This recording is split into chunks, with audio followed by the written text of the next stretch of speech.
Good evening and welcome to episode 6 of Journeys Through the Radiant Citadel, right here on Penny Dragon. Journeys Through the Radiant Citadel is published by Wizards of the Coast, and I've completely disassembled and reassembled it to suit my own twisted plans.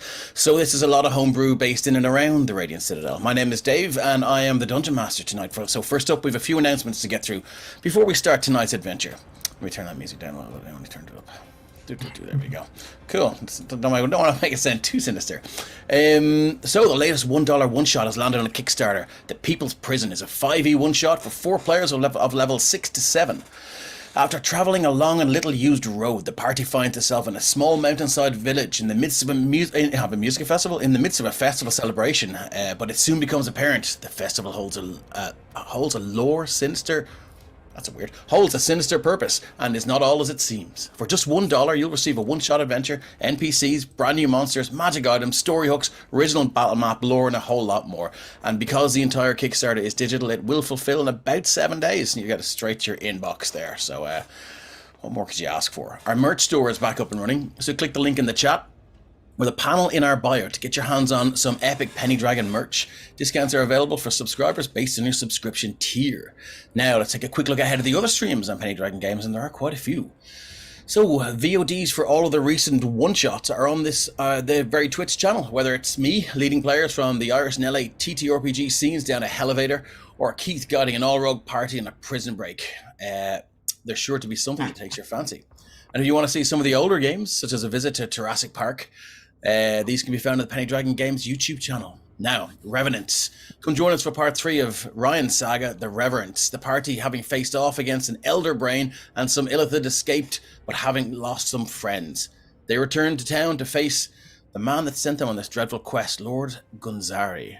But before they could, Tanseth had to face himself. So join us on the 21st, that's tomorrow, for part 3, Reverential. DM Ryan's right here.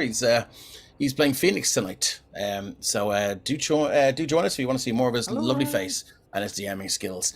On Tuesdays, we have the Fall of Plaguestone, and the investigation into Bort's death continues. On the Fall of Plaguestone, the party is busy tracking down all the leads they have had at this point. They all point to the Goblin Finnick, but where are they? No one has seen them since that night in the inn, and no one knows where they stay. Tune in for that one. Let's see what happens there. Fortnightly, we have a lot of DMs in the group here. DM Craig's Heirs to the Hand. So Craig is here, and Craig plays Andira. The VOD for episode 2 is available now on the Penny Dragon Game Twitch channel. The party has found their way to safety, but have sustained heavy crew losses and damages to the Astral Dragonfly along the way. Repairs will have to be made, but that means turning around and heading back to the nearby Shan Rishi outpost. Find out how many arms, legs, and other appendages this is going to cost them on April 27th in episode 3, Outpost Delta. Alternate, so we've got Candlekeep Mysteries coming up as well with DM Tom, who's playing Torvig tonight. The party tracked down the Amberjune stall, the bookstall, and have been able to obtain the lost books, but an unwelcome face has just returned. The next chapter hits your streams on May 4th. Oh, Sir Richard. The Sopherone saga returns on Friday with me as DM, returns on Friday, April 27th, and the party are fighting for their lives. After double-crossing the nefarious agent of the Crown Valder, the heroes return to Templetown to discover that that their friend Braithak had been eaten alive by ghouls and zombies.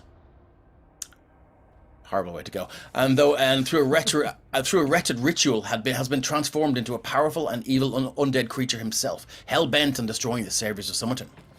And he's more than halfway there. They've taken a serious battering, and things do not look good for them. But we'll see how it goes. Violet Madness is on every alternate Sunday. On the Sunday that Sopherone Saga streams on the Friday. So it was back last Sunday, and there's trouble in the ranks. The party have put Leyden in their past, but their future is now uncertain. Trust has been shaken, and the party is somewhat fractured from tension. All the while, the Violet Madness spreads towards the Castonia capital. Can the group set their differences aside for the sake of saving their realm? Or will they TPK themselves before the madness does? Find out next time. And alternate Sundays, Cloaks, when the Cloaks return on Sunday the 7th of May. The party will be delving deeper into the dark den of the Morlocks, demonic rat folk, who are as devious as they are deadly. So, That's all the streams. I'd like to give a big thanks to our man in the tech bunker, Christian, who looks after all things Twitch streaming and, of course, keeping the goblins out of chat. We could not do this without you, my friend. I'd like to thank, as always, Kate from It's a Map for creating some of the maps you'll see in the stream. You can find Kate on Instagram, Twitter, and Facebook on @itsamap_IRE. Please give her a follow. And if you're looking for a battle map, I believe she's open for commissions. And I'm going to rewind back there because DM Keith gave me a blurb that I didn't read out for his Sunday stream. So just be aware, DM Keith is running the Curse of King Cullen. Excited. The Curse of King Cullen on Sunday with some new players and some people who are new to streaming as well. So do join in, and you might actually see Kate from It's a Map on her first stream on Keith's game. Hello, there. I'm back. Sorry, hey, that's all right. It's okay. Sorry for calling you when you weren't there. I apologise. So yes, you can give Kate from It's a Map a follow on Instagram, Twitter, and Facebook on @itsamap_IRE. Please give her a follow, and if you're looking for a battle map, she is currently open for commissions. All of the music you hear in the stream, that weird, rattly, jangly, sinister music, is from Tabletop Audio. You can go over to their website to find out more about what they do, and if you're running your own Roll20 adventures, you should find them right up there in the jukebox. You can also influence the game directly from chat. So if you've ever wanted to help out a player by offering them healing, or maybe giving them or the DM the benefit of a one-use bless spell, well, now you can do exactly that. Scroll down and check out the About page for all the details, and please remember to state in chat who you would like to receive your boon. And with all that out of the way, let's meet our heroes. We're down our resident murderess Hethar tonight, who is played by Kira. Looking forward to having you back with us next time, Kira. But for tonight we'll start with Paddy. Paddy, tell us a little bit about your character. Hi everyone, glad to be back. Paddy's my name. I'm playing Phelim, halfling fighter, short and ginger and bare-legged at the moment. Nice. Next up, we'll go with Ryan. Hi guys, I'm Ryan, aka Deranged Rhino. I'm sure you all know me by now. Bodhi, you know Bodhi as well. He's normally a miserable sod as well. Tonight I am playing my fairy wizard, Phoenix Valley, who is accompanied by his friend, who seems to have taken a liking to Nira, Moo, who is my familiar and also a mushroom. Okay, excellent. Thank you for that. Let's go with Craig next. Hey everyone, I'm Craig, super excited to be back. It's about time. Tonight I'm going to be playing Andira. Andira is a Shadar-kai Hexblade Warlock and Talon in service to the Raven Queen, and is having a wonderful time culling this planet of its undead population. Excellent, thank you very much. Tom, you're next. I'm Tom, Reprobate Gamer on all the socials, and for tonight, Matthew, I shall mostly be playing the role of Torvig. Torvig is just a simple minotaur standing around 7 feet tall from hoof up to horn. That doesn't quite like all this undead, does not understand why Andira is in such good mood. It all seems very bad. I will also be attempting not to let Kefra die. Oh yes, yes, you'll be piloting Catherine tonight. We'll all try. Yeah. And last but not least, let's go Keith. Hello, my name is Keith, and I am playing Nira, the Tabaxi monk, who has just recently made a new friend of Moo, the little mushroom. Probably something to do with my hoverboard. What was it? Is it hoverboard? Your levitating plank. Driftwood hoverboard. Levitating plank. Driftwood. Yeah, excellent. I think it's more to do with your fabulous claws at this point. Oh, I also do have glitter claws. Not me, Keith, but the cat. Maybe one day. Maybe someday, yeah. I will actually. So I'm streaming. I'm going to turn up like I have. Yes. I'm definitely doing that. Brilliant. Okay, thanks for that. So let's do a quick recap and get straight into it. So, with their world in turmoil and the last standing city of Derthast under siege by the armies of the son of the Graven King, our heroes fled for their lives down the mountain pass with nothing but escape in their minds. A fork in the road, with a new opening in the mountains, thanks to a stray missile, presented a new opportunity for the fleeing heroes. Into the mountain they ran, until eventually happening upon a giant glistening gem the size of a small townhouse. After some hasty arcana checks, a rudimentary understanding of the mechanics of this thing were gained. The switches were thrown with not a second to spare as the son of the Graven King stormed into the chamber, as this strange craft whisked them aloft and deposited them in the deep ethereal. docking in a strange floating civilization carved from a gargantuan diamond of sorts. The party found themselves in the Radiant Citadel, a refuge in the deep ethereal for the displaced and lost. Exploring this strange new place, our heroes encountered a beholder named Derek, who was rather fond of the drink, and a wizard named Nob, who provided the party with a place to stay and rest on an ongoing basis. After solving a minor mystery in the Din Sing night market, the party were informed that Nob and his allies had found some sort of scrying focus that had been attached to the craft that they made their way to the Citadel in, making it a certainty that their enemy now knows of this place and possibly its location. Nob has asked the party to travel back to the world of Hethar and gather information on who or what the son of the Graven King is. After a tense battle on the beach of the island, the party discovered a levitating plank and a secret entrance to the caves beneath the cliffs infested with undead that held, secreted away in a box, a talking skull named Captain Skullface. It's original. What the hell is a talking skull doing in a locked box beneath the cliffs? How many heads will Hethar take this episode? And All of them. what will Nera find when they scout ahead? The way up or certain death? Only one way to find out. Let's play some D&D. Okay. Hell yeah. So, the last thing we saw was Andy rolling a nat 1 on their what's it called? Spell, the cantrip you have. What do I kind of think of it? Eldritch the booming Blast. blade. Eldritch Blast. That's it. Oh, Blom. Yeah, you rolled nat 1 on the roll, and your critical fumble table, an oval archway or an oval portal opened up, and gallons of boiling water poured out on top of you, resulting in some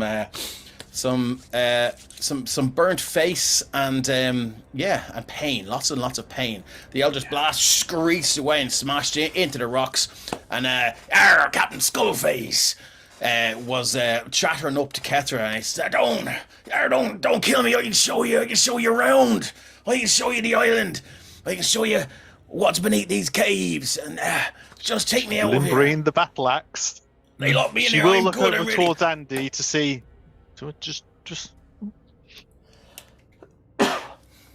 don't like it. I say we just kill it now. It's No, undead please, like no. the rest of it. I'm not. I cannot abide it to exist here any longer. I'm not undead. He seems very talkative for Skull. We should at least ask him what he is doing in box. Otherwise, we don't know what's going on. I'm more like fun dead. I'll give you 5 minutes. And she's gonna step back and like find a little rock to sit on, and she's gonna just hold an Eldritch Blast. I suggest you talk Okay. quick, little Skull. You have 4 minutes 50, I believe, and counting. Right, yeah. So I'm Captain Skullface. Used to be the scourge of the islands of Garthas and around the surrounding areas. All up until that son of the Graven King thing happened, and then sure we were all press ganged and forced into the army. Well, I deserted, and they found me. They dismembered my corpse, and they plucked out my essence of me being and deposited it right here in this skull. It's not even my skull. So I'm not even undead. I'm just my personality is trapped in this. So imagine if they got me and put me in a rock. You wouldn't smash up the rock, would you? Just because I'm in the skull? How much were you able to learn of this Graven King before you were dismembered? Well, it weren't him. It was his second in command, Garthas. Gesundheit. Garthas, yeah, that were his name, Garthas. And, or was it? Ari. We can't remember. I think it was Garthas. Something like that, anyway. He's an horrible necromancer. And, I don't know. Anyway, all I remember is the pain. The awful pains. They chopped my toes off one by one. Then they lopped off my foot at the ankle, and then the other foot by the toes, and then the knee, and then he kept casting the cure wounds spell on me, and then he beat me half to death with my own foot. And then Can I ask, how are you able to speak if you have no tongue? I presume they cut that at some point. Oh, that were one of the last things. We were cursing where was. Curse them to never find any treasure of their own. But then I realized, whoever finds their own treasure Any treasure we find used to belong to someone else. They didn't really seem like the sort who would be going for treasure. Well, I scooped my tongue out anyway and before he could change the curse, so, we don't know. Anyway, you can just talk. Talking away, yep. I mean, we can hear you can talk, this is certain. We're meant to be here on stealth missions. You're not promoting your cause right now. If we were to take you with us, what would you be able to offer to us? We can offer a sympathetic ear if you're having a bad day. When you're a good listener. Well, we've got Kefra is very sympathetic. The axe is still poised up, ready to go. Many a time I've spoken to Kefra, she's wonderful in being a very sympathetic ear. What else can you manage to provide for us? I'm afraid that my friend and she's down to 2 minutes apparently. You need to speak fast. I was speaking fast and you told me we were a stealth mission and I had to show up. This is very true. You are right there. I give you back 10 seconds the time. I think that is the most fair I can do for you at this stage. Yeah. Are you able to suggest of any maps we could find in area, any storerooms, any safe spots? I've not got a map,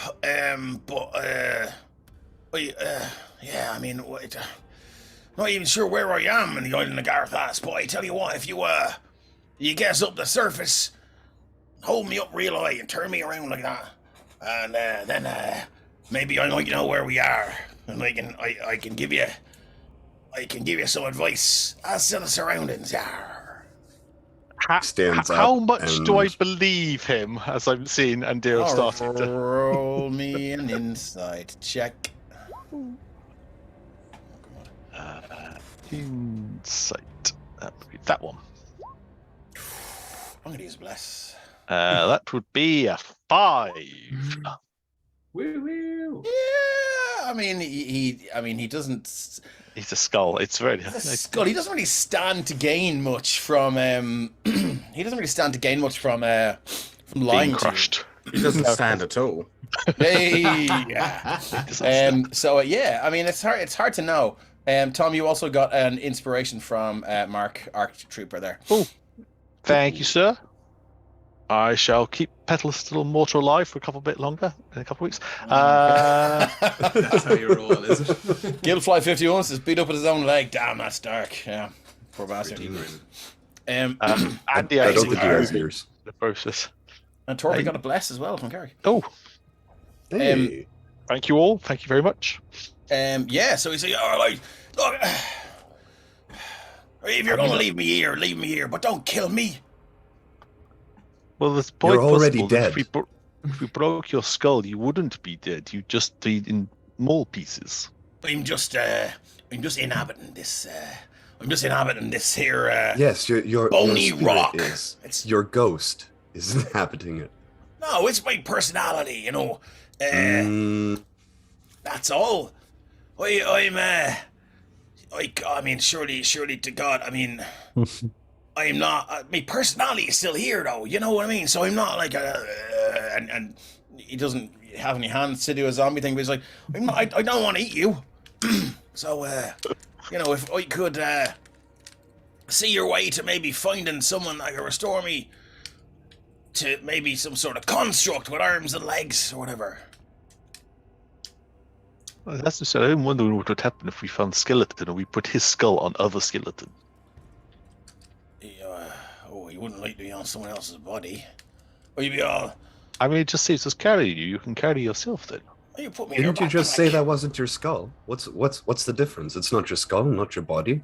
I didn't think it should matter to you. I've kind of gotten used to it, you know.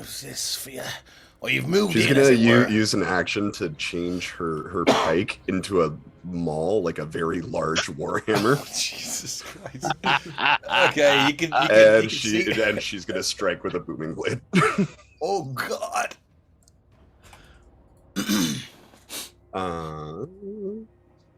Booming blade. Oh, that's just the damage. Excuse me. That's okay. I'm just gonna make my packed weapon. Oh. Oof. I mean, yeah, 10 is a hit for... Oh, fucking hell. So that becomes, what, 14 bludgeoning? 14 made it- bludgeoning you made it plus into a 3 maul. thunder damage if he moves. Okay. So yeah, with a mighty swing and a booming impact, this massive packed weapon in the form of a maul crashes down, showering shards of skull left, right, and center, caught in your hair. And all you hear is like, no! Before Yes. you completely you completely annihilate this possible quest giving NPC and source of clues and lore. So there is that. But yeah. Andy, what is your passive perception? Let me see, it's 11, isn't it?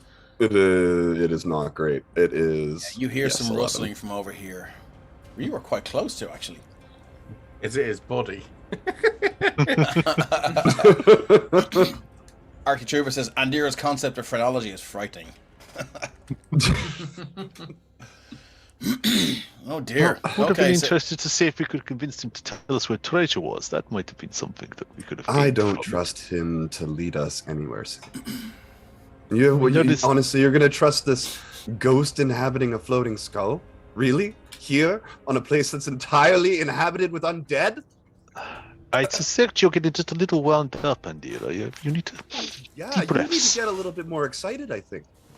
I am already past excitement. I'm, cannot see across my face. I'm absolutely beside myself. There's no way we were gonna go anywhere quietly with him anyway. And I think that's the key, right? This is true. I thanks, Mark. think even friend feeling would Bye, Mark. be quieter than this thing would go around. Well, it was kind of tough in the throat doing the voice anyway, so you put me a favor. But yeah, At this point, Phoenix is just sitting on Moo's head, just eating some leaves, just watching this go on. Like, these guys are fucking mental. yeah. I Ketra don't as remember. well. Did we take a long rest beforehand, or do You did people not. look a little? Everyone looks a I little can't- bit beat up. You Yeah, do I hear can't see some- everyone's some- health bars. That's why I'm asking. So I can't remember. So I meant to do that last time, but I forgot. So I will do That's that all right. maybe at the end of the session. Some of you, are kind of maybe 2/3 of the way or a third of the way down, or one or two of you are halfway down. Nira so. seems to have some sort of a condition on his token. Is that? Can you remember what that was? Oh, Was it frightened? okay. Was it frightened or Maybe you something? caught a nice disease or something, did you? Let me just click this little We don't laughing know. fellow and let's see. The cackling skeleton, cackle, slam, mock. No, I think you might have. I think you might have had Bane or something, or they. No, you were affected by the mock. Yes. Yeah. That's what it was. So you can take that token off. Okay. So what would you like to do? You can hear the sound of the waves beyond this sort of secret entrance to these caves, and the hints of that squall that Torvig sensed when you divined about the weather. You can just the wind is picking up a little bit, and the temperature is it's not dipped, but you know you can feel that weather kind of coming, and yeah. So That noise over here. Can I just fire a firebolt like dead ahead at about 10 foot to like here, just to kind of light up the area, just to see if we can see what's down there? So it will travel until it Hits, yeah. it will travel till it hits, yeah. Okay, So- but yeah, I'm going to fire it kind of straight down this line as such. Okay, well, can you point out where it would hit, or can you see that far? I can only see to like here. Okay, so I'm going to do a line then, and you tell me if it's, well, there. Hang on, let me just check how far Nira's it is.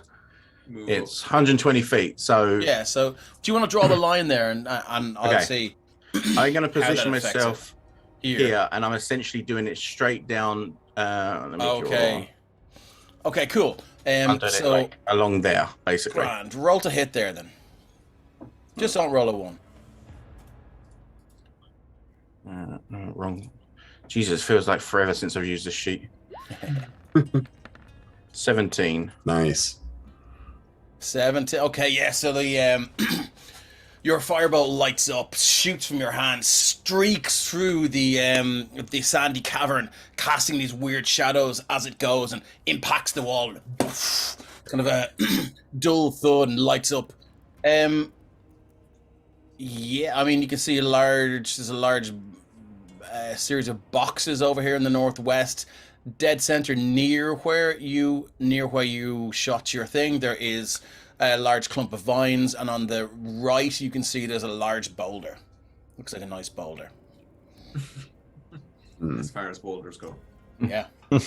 Mimic Kind boulder. of like turning like the shoulder a little bit as the firebolt sails by. Yeah. Looking down that way with I think it's Devil's Sight. Yeah, my invocation. I can see normally in darkness. And I'm just gonna take a good look and see if anything's moving as that firebolt's there. It's not a boulder, is it? Hey, nice. Let me see. It fucking is now. Yeah. Don't give me ideas. That's the sound of the stat bot being made. Just as we're going along. Yeah. I'm gonna roll d20. I should have said, okay, cool. No, nothing is moving there. So you can see here, empty boxes and ruined crates. You can see here some vines. Am I in the right layer? Sorry, you're probably not seeing this. Dynamic lighting again. So boxes and things here. There's a vines or something near there, and there's a large boulder there. And can we see, does the cavern keep going? Is there like a back wall against it? There is a back wall. That's where the firebolt impacted. Oh, it hit the wall. Okay. You hit the wall and just So showered we saw sparks everywhere. in a flare, we kind of saw it Yeah. all light up, even if we didn't have Exactly. dark vision, or if we don't have that length of dark vision. Just as the others are exploring in there, That's a torch. Phelim is keeping a kind of a back guard, and if anyone should come up at all, he would just grapple them and try to cover their mouth immediately. Okay, good to know. Nice. Are you seeing anything up there, Indira? Nothing yet, but she's kind of looking around mostly at this back corner with the crates. Okay. She's going to use her Eldritch Sight invocation and cast Detect Magic and just Detect magic. take a good look around. Okay. Yeah, there seems to be some sort of very, very small source of magic underneath the crates. And she'll approach. And, I think I found something just under here. One moment. And kind of using her packed weapon to kind of help move piece of broken crate out of the way. I'm just going to see what's in there. Okay. Near's gonna come up a bit away. Okay. Just kind of flank over here. Okay, so as you move along, just keep track of where everyone is. So, as you search underneath these crates, you can see, you can feel this source of magic, and it felt faint enough when you were, a little bit further away. But as you move boxes and crates and pieces of tarpaulin and other ruined pieces of linen that might have made for sales or whatever, you can see a silver platinum piece. And the bang of magic is quite strong off it. Sorry, what school magic? It's God, it's hard to tell. This is something I'm not really good at. I'm just gonna say enchantment for now. Let me think. Transmutation. I'll get back to you on that. Okay. But I can't tell you what it does if someone has an identifier. But apart from that, and then you can tell me what school of magic it is. Yeah. Do we have Identify? I don't think so. I can do it, but it takes 10 minutes. I mean, we could probably do with having your rest. Everyone still seems a little beaten up from that last encounter. Yeah. Do we think that this cave is defendable? The tide might be coming in. Do we think that this cave might flood? Is there any sign to suggest that this cave gets wet at high tide? There is. Nero would like to kind of just this top right hand corner give it a bit of a once over, a bit of an examination or whatever. especially those roots that are coming through, just to see is it secure, no one's going to crawl through a hole, or is there a hole or whatever. Yeah, the roots they look fresh and in good shape. Well fed, if you will. You know, they've been watered, or you know. Like that. Feed me, Seymour. You can see, well, you know, whatever. Like, you know, they either they get sustenance from seawater. You would imagine, as the level of, you can see the level of erosion on the side walls there would be maybe up to about chest height for Torvig. Okay. Now this room can go up to, this cavern is probably about 15, 20 feet high. True Kane says roots, bloody roots. And it's a map already says sandy roots. Okay. So what anyone else like to do anything before you decide whether or not to take a long rest? I would suggest that here may not be best place to longer rest. I think unless phoenixes learn to float in their sleep, I think they would struggle. I can make a bed higher up on the cliff side. That's my point. I think we would all. We might need to push on through.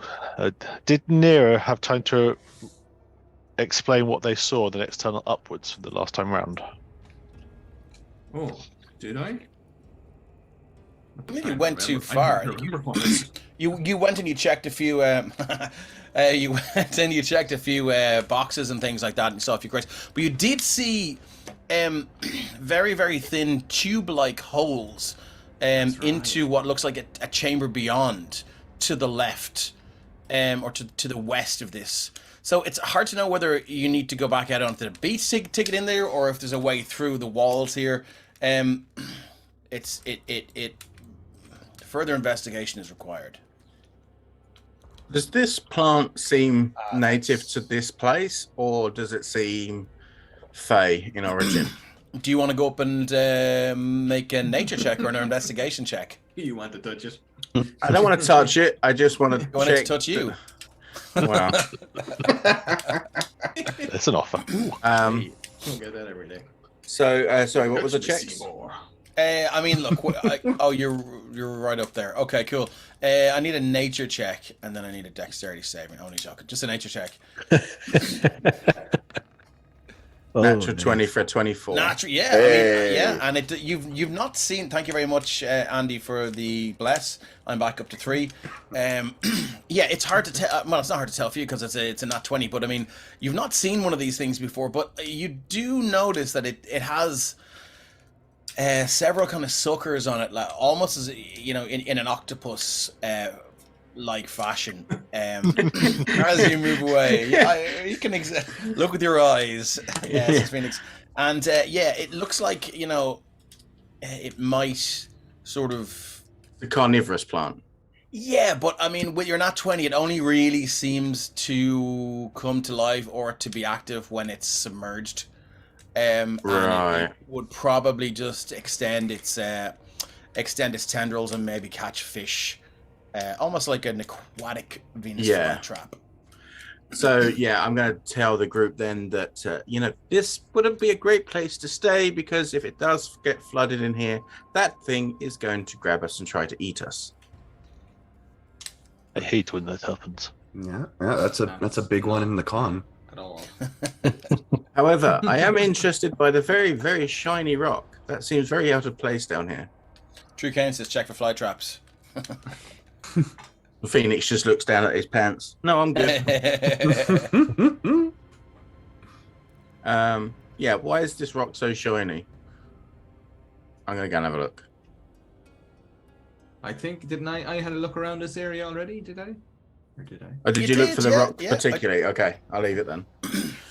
I mean, I didn't give you an investigation check. You can both make investigation checks. I didn't realize, sorry, Nera, that you were specifically examining the rock. I thought you were just sort of wandering around and looking around the area. Oh, okay. Well, but if you want to reckon on that and say that you did, then we can certainly work through that. We'll work through it together. Yeah, we will. It's coolaboola. So move your token right up to it there, and give me an investigation check. Could I have assisted on that since I was over by the plant? Sure. Yeah. Go on. Yeah. You'd be in range 2 for whatever's about to come along. Investigation. I move very quickly. 12, 17. With a 17.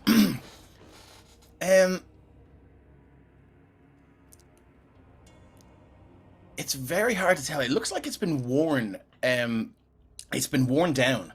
The edges are smooth and shiny, and you can see now with your 17 that there actually looks to be.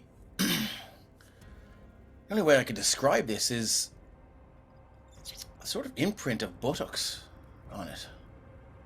Looks like it's been sat upon hundreds and hundreds and thousands of times until, if you can imagine, the Blarney Stone has been kissed like millions and millions of times, and in like, if that continued for hundreds of years, it would have worn away a smooth surface, and it pretty much has. So I mean, this is pretty much that. It looks. That's mad. And if you were to sit in it, you would face face the wall here. I'm gonna give that a little scan. Gonna use my my Eldritch Sight invocation to detect magic on this butt stone. This will later become what is the base of the chair for what Sir Richard sat on. Drew Kane says, "Fresh Prince of Sea Air." Flesh Prince of Sea Air. Excellent. Cool. Yeah, So I'm going to sit on the chair. Oh, hold on. Sorry. Did you want to do your Eldritch side first? And Yes, just before anyone sits on this. I very loudly odd ponder rock. about the posteriorification of this. Okay, cool. stone. Okay, cool. So there is magic to it. There seems to be divination magic. Well, before you sit anywhere, you should know that stone is magical. Divination magic. I don't think it ought to be harmful, but you should know that. Maybe it's where gods come to sit down and ponder. Maybe. Neera's kind of looking over his shoulder and just like making eye contact as he slowly sits on the stone. I know this is wrong, but I'm going to do it anyway. Now that Andy has said it's magic, can I go and have a look at it a bit better to see if I can work out maybe if I know what this item is or what it could be? I will say, move your token back there. Something happened when Neera sat on it, so I'm going to move your token there to just about there, as that's where you would be. As you sit on this, it is indeed. It's very comfortable, and your buttocks, just kind of fit right into it, and yeah, it just seems to just cup them majestically. And as you sit there, you're like, this is nice. The wall ahead of you begins to shimmer, and you kind of, what the fuck is that? And you look closer, and it almost like this oval shape of this kind of glassy surface, almost like a Stargate, if you will, from a TV show, just there. And you look in. No one else sees this now, and you see two possible realities. You see yourself, and you look. It's almost as if they bend off into different areas or different locations, and you see something happening, and you see an alternate possibility. And until you choose to spend it, you can roll one portent dice, and keep that for as long as you like. Portent dice. So I don't know if you've ever played a divination wizard. I have not. So Please. if you roll a 1d20 now, you can keep that roll, and you can substitute that roll for a failed saving throw or a successful saving throw or whatever you want. and you can say if you roll in that 1 on a wisdom saving throw, and you have that important dice, which was a 16, you can substitute the 16 for that. You can pretty much do it for most D20 rolls. Does it have the other feature of the portent where you can like give it to an enemy? Yep. Oh, so cool. So if I roll really badly, I can give it to someone else. If I roll really well, Yeah. So if someone casts like a whole person and you rolled a 1, you can pretty much auto fail their save on whole person. So I mean, you can roll a D20 now. Yeah, go on. Let's see what you've got. Good roll. Nice. Okay. Love to have one of those good. in the chamber. Yeah. So that's cool. So you're saying the best thing to do is to take really, really high risks, and then everything will work out. Hey, that's what Nira has taken away from this. Okay. Why are you staring at rock wall? There's nothing there to be seen. What happened? It didn't look like anything happened. I saw through time and space. Are they being just cat again and fucking with us? I don't know.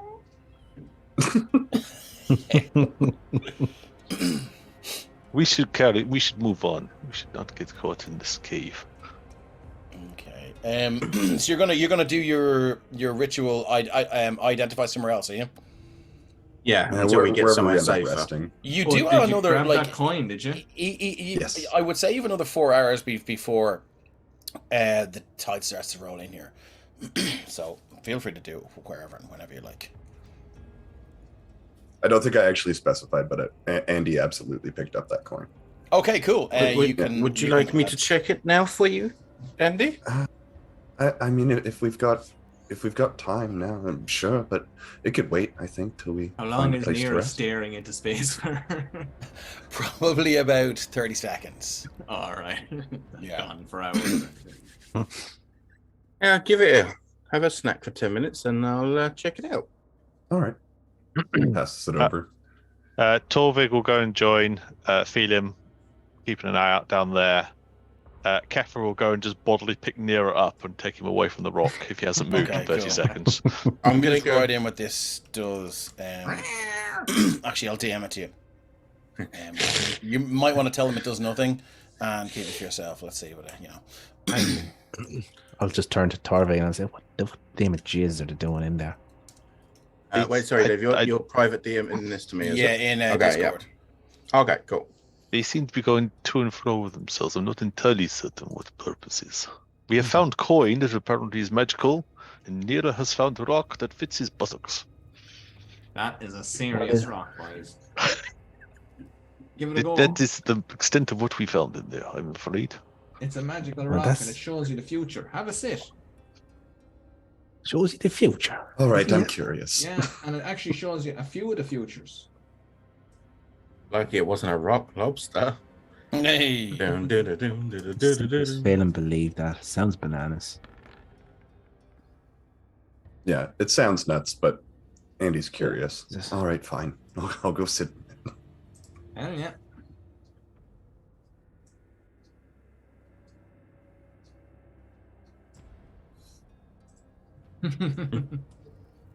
Why is this seat so warm?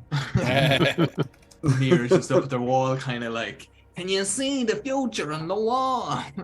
I don't think I see anything. Does it work the second time around, Dave? It does not. No, there's nothing. You're sitting there and nothing happens. No, but look at this. There you go. Really, this bit here is all like wobbly, and then it like shows things that are happening, and then. I see it now. Yes. Oh yeah, it's class, isn't it? Wow, it's amazing. She's like stands up and kind of turns around, starts walking away. Like that was really incredible. I've never seen anything like it. And she's gonna get like within eye shot of the others and just kind of. Nira's still looking at the wall. Oh my god, that's sick. I can't wait to see how you guys use that. It was something I was dreaming up yesterday. I was like, I have to throw this in somewhere. Yeah, that's so cool. I love this. Okay. So after the 10 minutes... tax.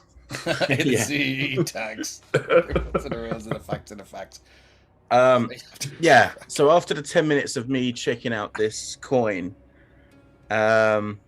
I'm gonna kind of gesture to hand it back to Andira as they were the one that found it, and say, "Curious little artifact. This. If you were to find yourself in a spot of bother, maybe you haven't performed something as well as you believed you could. You can flip this, and depending on which side you get, depends on whether it's something completely awesome." Or something completely bad. Yeah, And okay. for the actual thing for the players, it is the coin of fate. Once per day, you can flip this coin, and in place of an existing roll of a d20, you can replace it with the roll that is either a natural 1 or a natural 20. So you roll a d20, and on an odd number, your roll is replaced with a natural 1. On an even number, it is replaced with a natural 20. You can use that once per day, and you don't have Once to per tune day. to it. It can be I used. love that. It can be used once a day. I can't remember what I was doing yesterday when I was like, ooh. Absolute chaos. Yeah. Love it. Yeah, It's something that's that could quite useful. make or break a final battle as well, which I really like. Yeah. Oh, that's fascinating. Thank you for identifying it for me. Yeah. Hold Doesn't on. need Nira looks attunement, over so their shoulder. Has everyone else left the cave? And Nira's still like, hey, welcome back. You don't have to see the magical screen. Okay, so where are we going next? Are we gonna try and? Find a safe space. Okay. Do we continue through tunnels, Nira? Do you think it's safe enough to do so, or do we have to head back out onto the beach That's and the torch. try and find a way up cliffs? I think, yeah, Nira will probably lead back up to the place that they were earlier on. Sorry, is that me moving your torch around? Yeah, the torches are the bane of our existence in this game. Near as We you just move need up, dark you vision can- goggles as soon as Yeah. possible, then it'll be fine. You can see more of those vines and thorny tendrils there. You can see some just detritus, old shirts, bits of rope, broken boxes, dead starfish, stuff like that. Starfish. And then back up to, how far did I get? You got about as far as the starfish last time, if my memory and it serves was me like on correct. this wall here, wasn't it? It was in this wall here. There were like some probably about that size. These perfect, almost drill-like incisions, all the way through, and you can see through, to a chamber through here, and it looks. God, I should have done the dynamic lighting a little bit different, but it looks quite similar to the chamber you're in now, cavern. But it's it's got the sandy floor. There's more broken and ruined boxes. You can hear a little bit of movement or scrabbling around from in there, but nothing close by. And how deep or how long Is my love? the tunnel? It goes on for quite some time. Andy can see all the way to the back because. Or no, sorry, these little drill holes, like how. Ooh. Oh the yeah, the room drill is like, holes, is it like a foot, 5 they would feet? go through 5, 10, 15, 20, 25 feet to the west, maybe. Oh, Yeah. okay. How- So I point them out to the guys and say, yeah, anyone got it that can go through that? Have we got like anybody really, really skinny or anything? Look at Well, I can send Moo through. Oh yeah, it would move it. Oh shit, you could. I like it. Moo, do you want to go on a little journey? Come here, They just look at Mo. me as blankly as they always do. And I will suggest to Moo to go through it and to tell me what's down there.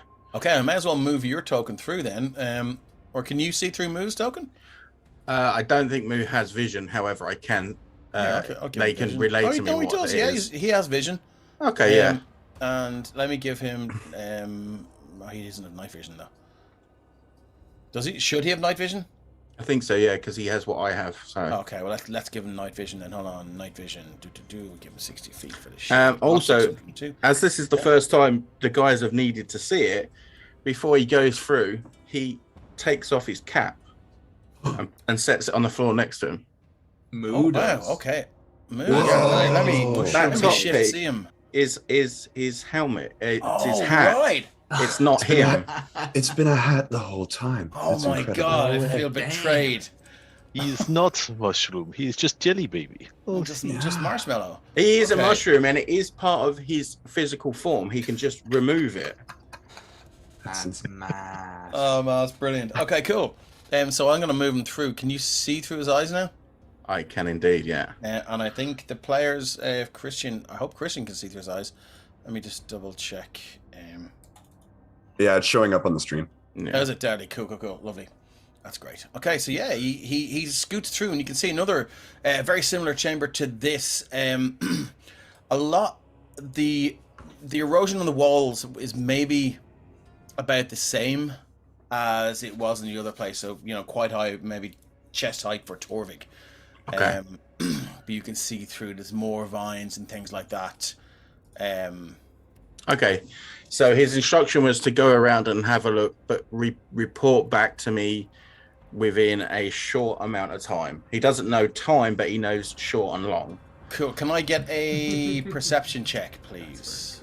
You can indeed. Okay. So I've been allowed to guide that before we went through. Yeah, of course you can. Okay, Big fan before of Torvik guidance. took up rear guard, he would have done guidance. Nice. then Okay, onto yeah, I'm a big fan Moot. of guidance. So You it's got a a 1d4. it's a 13 plus 3, so that's 16 plus a d4, so that's 17. Okay, cool. So, as Moo sort of reappears here on the other side and gets their bearings, they can. Is Moo a he, a she, or a they, or what are we? It's nothing. It's it a has they. no. Okay, cool. Yeah. Yeah, it's a they. So as Moo arrives there, they can hear scrabbling and kind of coming from the north.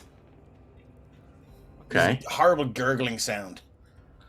Okay. He's gonna just do along to their kind of. And you can see this thing spots him. It looks like some sort of half fish, half zombie-like creature with its eyes. One eye is still hanging out by the whatever links it in there. This ocular cluster. It's just hanging down there, and it's like this horrible golden, almost yellow bile-like drool dripping down its chin. It's got this bright green dorsal fin, and what looks like clusters of these thick purple boils. Look like they're just about ready to burst, and it begins to move down. And you then hear more movement from this side as the rest of them they move down. You're unsure as to whether they see you. Okay, I'm gonna do a. Yeah, I gotta do this. That's a 12. It's not bad. Like, So what is it? I just did an intelligence check for him to see whether he would understand that that's not something to go near. I think he would. Yeah, he would get a bad vibe from these things. It's got a skullet. Of course, he's not going to go near it. Yeah, oh, for sure. Yeah. So yeah, he knows to report bad shit, so he'll come back through to me. Oh, he's gone through. Okay, cool. No worries, you're back there. And yeah. And then so he can't talk, but he can tell me telepathically as such, or he can purvey senses mentally. So he's basically giving me the bad juju vibes. Like he puts his cap back on and he's just kind of shaking his head like no. And Does the from cat the other rock a bit because it's put on? I know it's one of those. It's like not vacuum, but like when it hits, it just sits properly and never moves. Yeah. You can hear from the other side of these drilled tubes, like very obviously machined of some sort, or maybe magic. Hard to tell, but you can hear this coming from right the other side now. And anyone who cares to look through just sees this long tongue maybe just slither out, probably about 5 feet long, and it just whips around and then At the other end of the tunnel, is it? Yeah. No, at the other end of these little holes, the tube. Don't do the actions. So, If I see a tongue on the other end of that hole, I'm firing a firebolt through it. Oh, you do see it. Oh, you're going to latch a firebolt through it. Excellent. I'm going to say roll to It's Bill Knightley. It's Bill Oh. Nye. Magic the slathering. I love it. If you want to shoot a fireball through this, it's pretty much like firing a fucking bottle rocket through a tube. I mean, right now this thing's tongue is protruding all the way 5 feet deep into the tube. I'm going to give you advantage to hit on this thing. I rolled and I got a 19. Oh, there. did you? Cool, nice. Sorry, 1 fire damage. Yeah. Yeah. It shoots through this kind of screech, and it lands right in this thing's throat. It's like it reels back, and it takes a point of damage. That was the most pathetic damage roll in the world. Shit. And you can kind of hear that it scuttles off a little bit, and that's the last you hear of it. Well, I guess Look, we there's should- some ugly shit the other side of this wall. We can continue straight on up. Then what would you say? Yeah, there's something up there. It looks like brickwork almost. Maybe there's another door or something. I have to get a better closer look.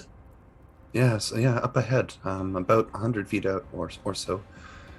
DM, can you remember, did I have a look at this smashed up box and this detritus over here? You did, and you found nothing of interest. The cage is serviceable, though. It looks like you could maybe fit like 1 moo or whatever else you want into it. Looks like an old shredded wheat. Shall we carry on? As you move up, you can see there are now steps going up here. ground. Andy, I'm going to get you to stop there. Okay. Fair. As you move... Sorry, I'm ready to get hurt again. As you move... What am I doing? Where is the thing? There it is. Zoom info overlay. The vines spring to life and lash out at you. And you can see now they are slightly different than the other ones. They almost seem to be mimicking the ones you saw in further back in the cave with these sort of suckers. But as they move, that all disappears, and it's going to make a vine attack against you. I wish it would. There's a 22 to hit for 4 points plus 1. I take it back. So that's 4. Sorry, no, that was 22 for 4 plus 1 plus. How is that 8 plus 5? That's somewhere there. So we're going to say 4 points of damage. Oh yeah, sorry. If target must succeed in DC 14 con saving throw or be poisoned for 1 minute. If the target is a creature, it is grappled. Until this grapple ends, the target is restrained and must succeed in a new saving throw each round. It remains grappled or take another. I'm sure it's referring to damage. They haven't really fleshed this thing out, but the Asp Vine can grapple up to 4 targets at a time, though it can still make Vine attacks. So, as a DC, so you're going to take 4 plus 1 points of poison damage. Yeah. Oh, sorry, the extra damage is if it rolled a crit. Now I understand. Cool. Okay, so that's 5 points of poison damage, and you are grappled as this thing lashes out at you. And I'm going to throw on some... Oh, get this thing off me. And you can feel the pain is intense as whatever poison is in this thing's thorns, it just begins to just travel through your bloodstream, and you feel it moves up to your head, and it just this searing headache, and your eyes go dry. The pain is intense. Yeah, I'm going to leap forward and start attacking it. I'm presuming there's initiative to There roll. is initiative about to happen. Hold on there now till I kill the turn order. Maybe I did it last time, but I don't know. Clear. Okay, cool. So feel free to go ahead and do bear in mind that not everything needs to be fought. Oops. Dope. These things are particularly nasty. Initiative 4.12. Okay, lovely. How did we get a draw on 4.12? I tied with it. Okay. Well, I will say that if you tie exactly, especially when the initiative tiebreaker is in, I always let the players go first. How do you find So, is everybody in? We're going to start. I just need to Nera. reroll for Sorry. Torvig, and then I'll No change it to probs, the yep. what I actually rolled, Yeah, no problem. Oh, woof. which is a shame. What? God damn it, that's a waste. Oh well. Okay, let me rerun to descending there. Okay, we're starting off at Torvig, 23.17. What would you like to do? It's not. Torvig got a 10. Oh, sorry, that's Kethra then. Sorry, yeah. No, Kefra. No, that was me getting it wrong. Okay. Kefra's on a 15. Torvig's on a 10. Thanks. Sorry. Cool. 20. My apologies. 20.19. We're in there with Nera. What would you like to do? Nero would like to run forward and attack it with his claws. I'm gonna move into. You've just taken me off the turn order, Dave. Sorry, you haven't Sorry. actually. Oh, I should have Put me back on. I was about to renumber where I was going to be. Okay, add item. Torvig. You in there now at 0? Yeah. Yes, and that would be. I can't change it because you've added it. It would be hit. Okay, what is it? Location 10. Thank you. As well, sorry, Sorry Dave, for mine the should be kerfuffle. 15.14. Okay. Oh, sorry. Phoenix is 15.14. Yeah. Okay. There we go. Right. Okay, so Nero, you're up. What would you like to do? Running up and Straight into its range. I love it. cat's claws, which I clicked and is now rolling. 17 to hit. Its AC is 13 natural armor, so that is a hit for 9 points of slashing damage. Slash Okay. with one glitter claw and then slash with the other glitter claw as my martial arts. Is that a martial arts attack? That's been so long. You can make an unearned strikes bonus action. Yes, so 2 cat's claws, I think. 2 glitter claws. 15 is a hit for another 7. Excellent. As you run in, this and just like slash. You see these deep gashes open up in the trunk of this thing, and there's yellowy green bile just begins to leak out, and it smells acidic. Grim. So yeah, I would be like slashing. My objective would be to try and cut through the ones that are holding on to Okay, cool. Andira. Is that Andira? Andy. Yeah. And then I think Nira is going to leap back then as well. Are you just moving away, or are you disengaging? Yeah. Not just. Okay, well, it's I going to use use my its action on it's it going to once, use its reaction to make an attack. That's a 20. So for 4 poison damage and Okay, so let me see. That is that's 8 poison damage. Sorry, it's 4 piercing and 4 poison. And I need you to make a DC 14 con save, or you're going to become grappled as well. DC cons. It's an absolute gosh.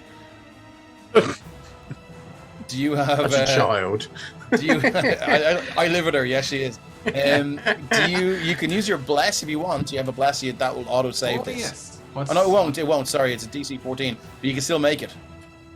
Well, I'll give it a go. That's a Need D3 3 or D4, 4 is it? on the D4. Oh, okay. Yeah, you just leap back and manage to disentangle yourself from these vines. So you've made that. Hold on a second. Sorry, until to. Sorry, it's a creature.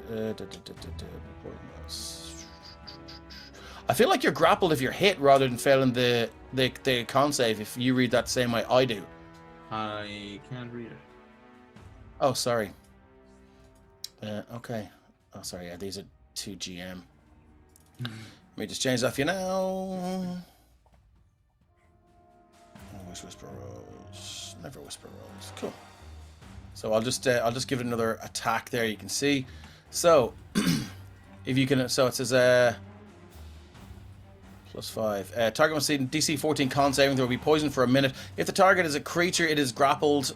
Escape DC 14. Till its grapple ends, the target is restrained and must succeed in a new saving throw each round.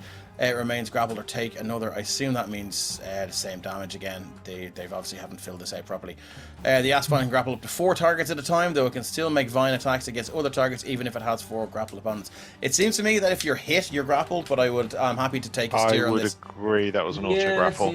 Yeah. Okay. Cool. So let's move you into its loving clutches. Andy, you would be the same. Let's move you there. Yeah, so I was here, and so if you want to move Andy in. But whatever, it's yeah, it doesn't really matter as long as you're next door to it. Ah, look at this. Okay, cool. Lovely. Moving on. So I'm going to need DC 14 strength or acrobatics from you guys if you want to escape that grapple. And that would be on our turn then, right? That'll be on your turn. That's a reaction. Now you can, if you're restrained. I don't think you can make it. I'm not sure. We can look it up. Hethar, you're up. I think you've just skipped Phoenix. Sorry. Phoenix. Yeah, 15.14. Sorry. Okay. What's best for plants? Fire. Fire.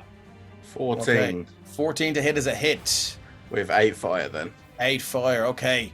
Yeah, the fire screeches through over Andy. Just as Andy's trying to wrestle themselves clear of this thing, they raise an arm and the fireball just shoots through under their arm. The searing heat almost gives you burns, Andy, but you manage to move away from it. This thing takes 8 points of damage. Let me just see if it's how it feels about fire. It's a water-based plant, so I imagine it's not feeling great about it. No, it doesn't seem too bothered. It's going to take it all. It's not resistant to it anyway. I do need to... I'm going to add some hit points because it's resistant to bludgeoning, piercing, slashing. So, give it back that. Okay, cool. Moving on. Anything else, Phoenix, you'd like to do? Yeah, I'm going to back up because I'm not Back getting the grappled by fuck this up. stupid Okay, thing. lovely. Kessler, you're up. Hethar, on the other hand, has little recourse and charges straight in, battle axe wield. As Okay. they go in, they will use a bonus action to do a fainting attack, Oh, nice. which will give them advantage on their next attack roll. Okay. So two-handed slash, specifically trying to aim for the vine that's got Andira, with the intent to try Okay, to cut cool. through that. That would be a 15 to 15 hit. is a hit for 5 slashing. I'm going to say... They also add their superiority die, which they Oh, need to roll on nice. top. It's a D8. I'm going to say if you do 12 points of damage or more in one round, you can chop it off. That's 7 points for a 12. total of 12. Okay, cool. So that's 12 points of damage. Nice. Okay, so as you swing the battle axe, yeah, one swipe and then a second swipe, almost if you're hacking a lump of firewood. It's not pretty, but you manage to sever this thing from the trunk, and it immediately uncoils. Who are you trying to uncoil? Was it That was for Andira. Andira? Okay, and you feel these, and as this thing uncoils from you, the thorns. It's only now as they come out you realize how deep they actually went, and they're maybe about the length of like a good finger's length long. They went all the way in there, and it hurts. You can still feel that poison coursing through your veins. Anything else, Catherine, you'd like to do? Yep, action surge and swing for the other one. Fuck yeah. Action surge, let's go. Ka-ding. No advantage this time, so that is just a 19 for 6 that'll do slashing. it. 6 slashing. Again, the axe just crunches into the trunk of this thing, and again, more this yellow and green sap begins to run freely now as the wounds are stacking up. Anything else? That's all Kefra's got. Action surge, love it. Okay, Phelim, you're up. What have you got? Phelim is going to follow suit, Okay. come around this way, and he's going to target the bits that are holding on to Nero with a swipe and a slash of his short sword. A swipe and a slash. Lovely. First attack. Yeah. What I need to hit is a hit for 11 piercing. Okay, it's resistant, so Nice. it'll take 5. And then my second swipe. Yep. Is it not 20 Lovely. for 9? Nice. Okay, nice. Okay, so we round that down to 4. Yeah, again, and so your short sword is piercing. You just stab it in, almost like a sword going, piercing a cactus. You can hear that almost crunching sound as the metal just pierces through, meeting resistance, and then as you pull out these thick globs of, again, the yellow and green bile-like liquid just begin to spurt out and land on your feet. Good stuff. And yeah, I'll just stand there beside Nira and see if that has helped dislodge him at all. Okay, knows you were hacking away at the trunk. Doesn't seem to have done much. Raven's Rager wants to know, could you ferment the sap and make it poaching? I mean, you probably could. You can certainly try. Definitely one way to find out. Anything you'd like to do? Nope. Okay, moving on. Torvig. Torvig can't actually get up there at the minute, and in any case was not going to charge into combat because that seems Okay. a silly idea. Lining up his longbow, can you see any kind of bits that look like nodules that would cause more pain to it, or would Oh, I mean, he's happy just to take a couple of shots into it, but the idea is he's trying to do something that's actually going to not just have an arrow sinking into a tree trunk. Okay, let's give you a nature check. Given the nature's your thing, okay? And I'm gonna say if you meet a DC 18, we'll talk. Possibility exists that what you ask for may be present, but only that would be a 5. Hard to tell. You do have inspiration. Nah, it's fine. Okay, cool. No worries. I would just quick look and like, I have no idea what this blunt is. I'm just going to shoot it. Cool. So he takes 2 shots. 2 shots. Nice. Shot the first, and shot the second. So that's might ignore the plus. Oh no, 25 and 19. They are 2 solid hits. These again, just that crunching sound as if you ram a knife through a bell pepper. So that'd be 17 piercing damage and 6 psychic damage. If it takes psychic damage. Damage was it? Okay.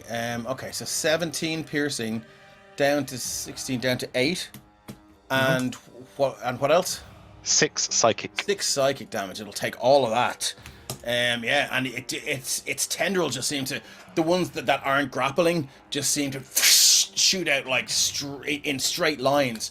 If it could make sound, it would probably shriek at the psychic damage. But anyone who's grappled by this thing, you feel the vines just constrict as they react to the pain it's just experienced. You're not going to take any extra damage. I'm not that mean. But what else would you like to? That was a solid round, Torvik. Anything else you'd like to do? No.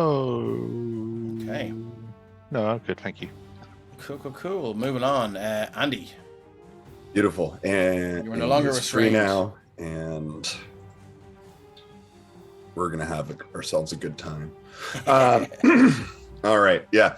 Andy's gonna start off her turn. And she traces just like a quick, simple sigil in the air, like coming down with 2 fingers, and then kind of up halfway and out in different directions, making like a kind of very simple, like bird foot rune that just burns with this purple light, and you see that same rune appear on the plant, and I'm using my Hexblade's curse on it. Okay. So as bonus action, I can choose this creature, and then it's cursed for a minute. And until the curse ends, I gain a bonus equal to my proficiency bonus to damage rolls. Any attack I make that is a 19 or a 20 is a critical, and when it dies, I get some health back. Okay, excellent. Lovely stuff. You're going to need it. In fact, you do need it, I think. But looks, yeah. Okay, cool. That was your bonus action, was it? Yes. Okay, what are you going to do with your action? I'm going to cast Booming Blade. Nice. So if this hits, it's going to do the packed weapon damage plus the bonus damage from Hexblade's curse plus the thunder damage if it moves, which I guess it won't. But anywho, come on. It's taking a second to roll.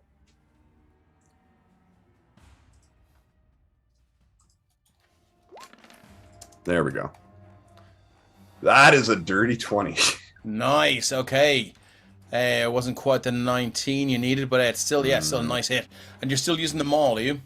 Yeah, so I haven't changed it, so it's still in maul, and it rolls max damage for 18 points of bludgeoning. Holy shit! And then it's going to take an additional, an additional 2 points of bludgeoning from the Hexblade's curse. Okay, nice. So 20 altogether. And we're going to risk it for the biscuit. Andy's going to take a nice 5-foot step back away from this thing, and that'll be your turn. It's used its reaction already, so it can't go. It can't go for you. Nice. Okay, that's a solid round, and you can see this thing now.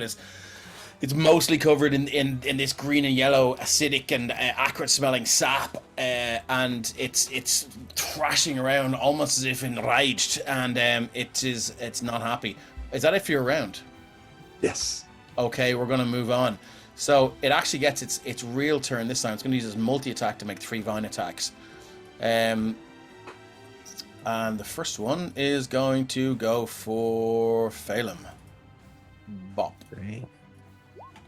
That's a 23 to hit. That is a hit. For 5 poison and 4 piercing, I think. I'm resistant to poison. Okay, so that will be for 2 poison and 4 piercing. That's 6 points of damage. And I need a DC 14 con save, and you are grappled.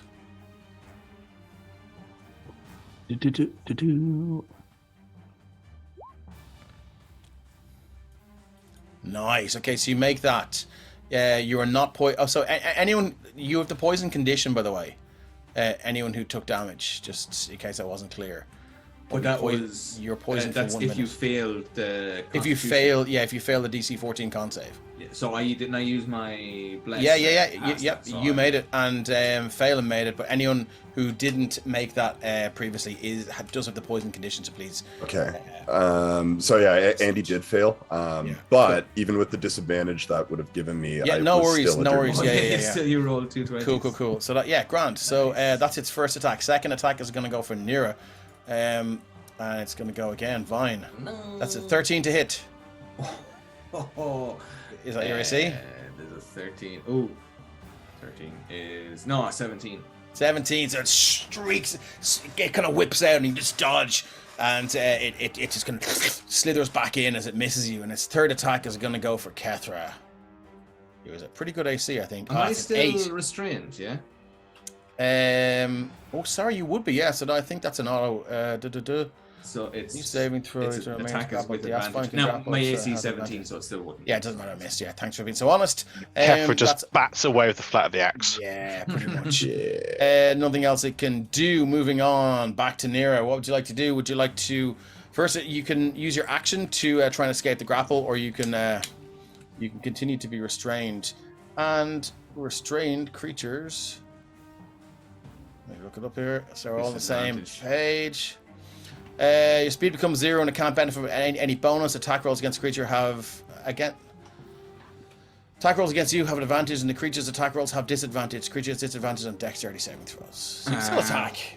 What would I use to... do you know what? I think, to be honest, Nero just sort of went into one of those cat freak-out modes and just starting scratching at this thing. I don't think nice. The back legs going crazy. I love it. So okay, cool. I think it's going to be attack with my main cat's claws again. Yep. And then it's going to be, I think he'll use flurry of blows to do 2 flurry of toes.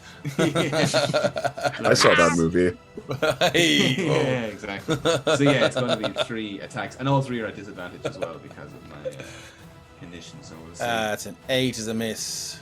Sorry, 25. I was looking at Divine. 12. Its AC is 13. If you have it, you don't have any blesses. That first one misses, I'm afraid. Okay, well, yeah, he's going to use his a key point to flurry of blows because he's freaking the fucking out.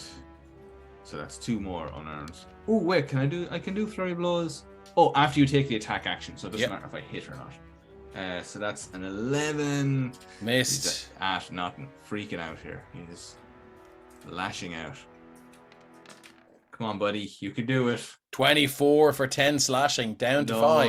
That's a disadvantage. Oh, sorry, it's a disadvantage, of course. Yeah, cool. So That's a miss. See Nero going, get your fucking hands up! And you're just walking and batting air. Unfortunately, that is a very ineffectual round. Anything else you'd like to do? I think large amounts of swearing and freaking out is probably. I think that's sufficient. Yeah, Phoenix, you're up, my friend. What have you got? 15.14. Let's see what you got. Wow, I mean, why not do something that's working? We'll try Firebolt again for an 18. 18 for 5 points of fire damage, yeah, and it feels every bit of that as your fireball shoots through the air, casting weird and distorted shadows in the chamber, and it hits it.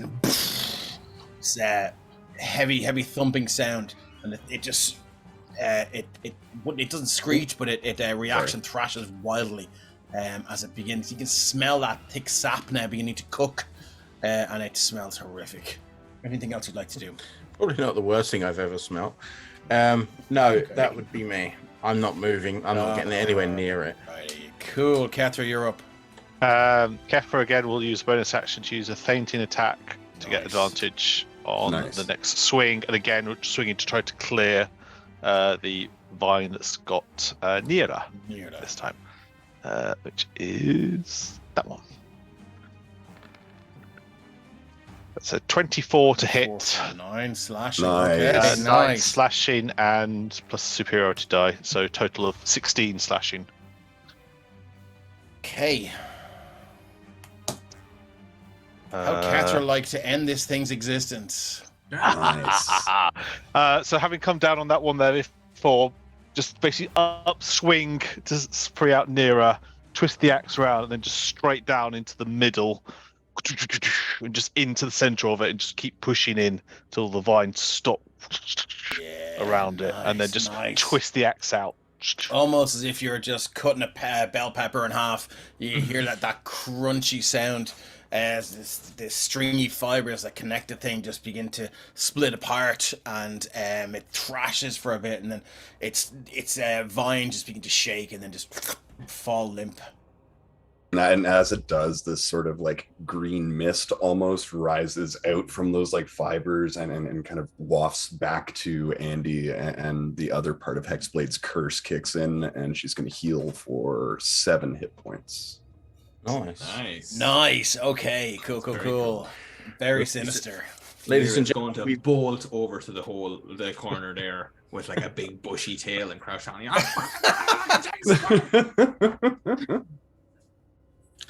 We've just witnessed the birth of Hugh, I think. Cool. As we hit 9 o'clock and we're an hour and a half in, I think this is a good time to take our break, and we will see you guys in maybe 5 to 10 minutes max. Thanks for tuning in. See you in a minute.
Okay, we're back. We're back with Journey Through the Radiant Citadel, which is not really. It's my own horrible homebrew. Oh, it looks like we have a 5-minute countdown.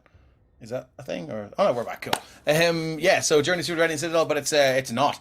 It's my own little Frankenstein homebrew campaign based in and around the Radiant Citadel. But currently, the guys are off world in the world of Hethar and in the island of Garthas, in search of information on the son of the Graven King, the man who conquered the world. So, as this thing flicks its last little death throes, the smell of whatever acidic bile, like vital fluid that coursed through its little plant-like body, seeps from its wounds.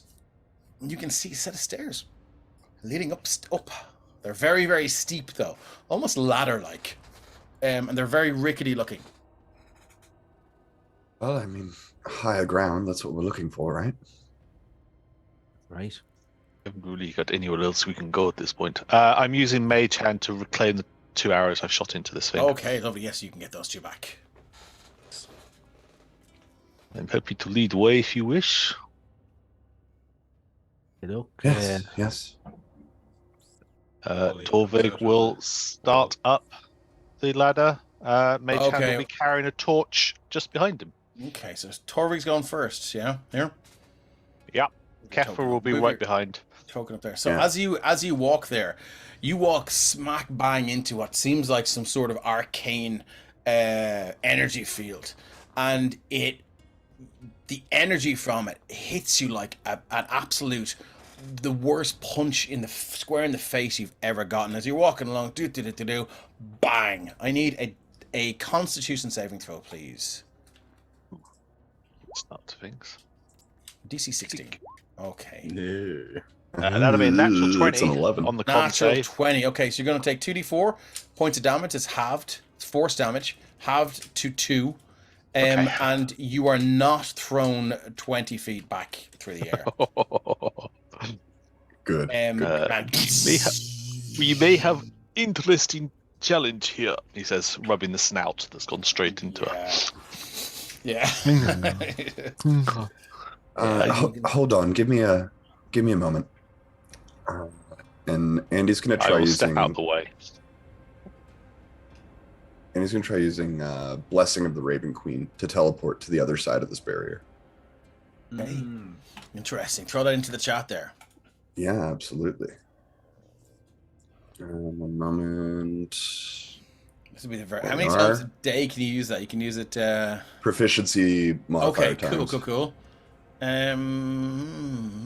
As a bonus action, you can magically teleport 30 feet to an unoccupied space. You can see use this trait a number of times equal to your proficiency bonus. Starting through level, you can also gain resistance. Oh, nice all damage. When you teleport using this resistance. Okay, cool. Yeah, you straight through. You're on the other side. When she reappears, it's like this banshee-like green spectral visage that's coming out of her armor, and for the next, I guess the next few seconds anyway, she's gonna get that resistance to damage and kind of maintains the spectral appearance, becomes a little bit more corporeal. Okay. And I'll see if maybe there's a way to turn it off on this side. I'm not gonna take any risks, nothing like that, but I'll be right back. And she's going to very slowly, very aware of the rickety steps, try and make her way up and just scout ahead a little bit. Cool. So let's say you move up, maybe 20, 30 feet? Mm-hmm. Yeah, okay, cool. And they are, like I say, it's quite, it's all like almost like you're climbing a stone ladder nearly. It's very, very, very, very steep and sheer. And as you get about 10 or 15 feet up, your foot lands on one of these cobblestones and goes, and you hear this. Okay. And I'm moving back to the barrier. You're moving back to the barrier. On the other side of the barrier, are you going to use your teleportation again, or are you just happy to I gotta. Okay. Yeah. And just in time, as you see the entirety of this this thin chamber, begin to darken and darken and darken, and the shadow comes, and then you realize this is a torrent of water shooting down the Everybody to steps the towards sides, to the sides of the cave. and as you are you going to teleport to the other side? Yes. Okay, you teleport to the other side, and the water hits the barrier and just begins to fill up the whole chamber. You can now see on the other side of this barrier, completely the whole way up, as far as you can see, is now filled with water. That is Maybe super not that cool. way then. You would imagine that had you found the mechanism or the wherewithal to disarm this trap, that torrent of water would have washed you probably most of the way back down this. Mira cave leans system. on a conspicuous looking stone. Oh shit! So not quite the way I expected that trap to go off, but entertaining nonetheless. That was very good. Right. Okay, bad idea, guess I we're admit going it. the other way. Yeah, I mean, does anyone have a way of maybe taking that barrier down? I don't. Why the fuck are we going to take that barrier down? Is there? I mean, can we- stick to the sides of the cavern, let the water drain out. But Yeah. Does the barrier go from floor to roof? Yes, it does. Otherwise, the water would have started absolutely crashing out on top of you. So yeah. Is this thing here? Is this like a seat or crates or stones or what is it that I'm? Sorry, just ping that again. This here. They're just broken wooden walls, or sorry, walls. They're kind of broken wooden sheets. Look like it might have been a box at some point, or some sort of crate. But it's Okay. I wonder, is the barrier? Oh no, sure, water isn't alive. I was going to say, is it only for living things? Don't know.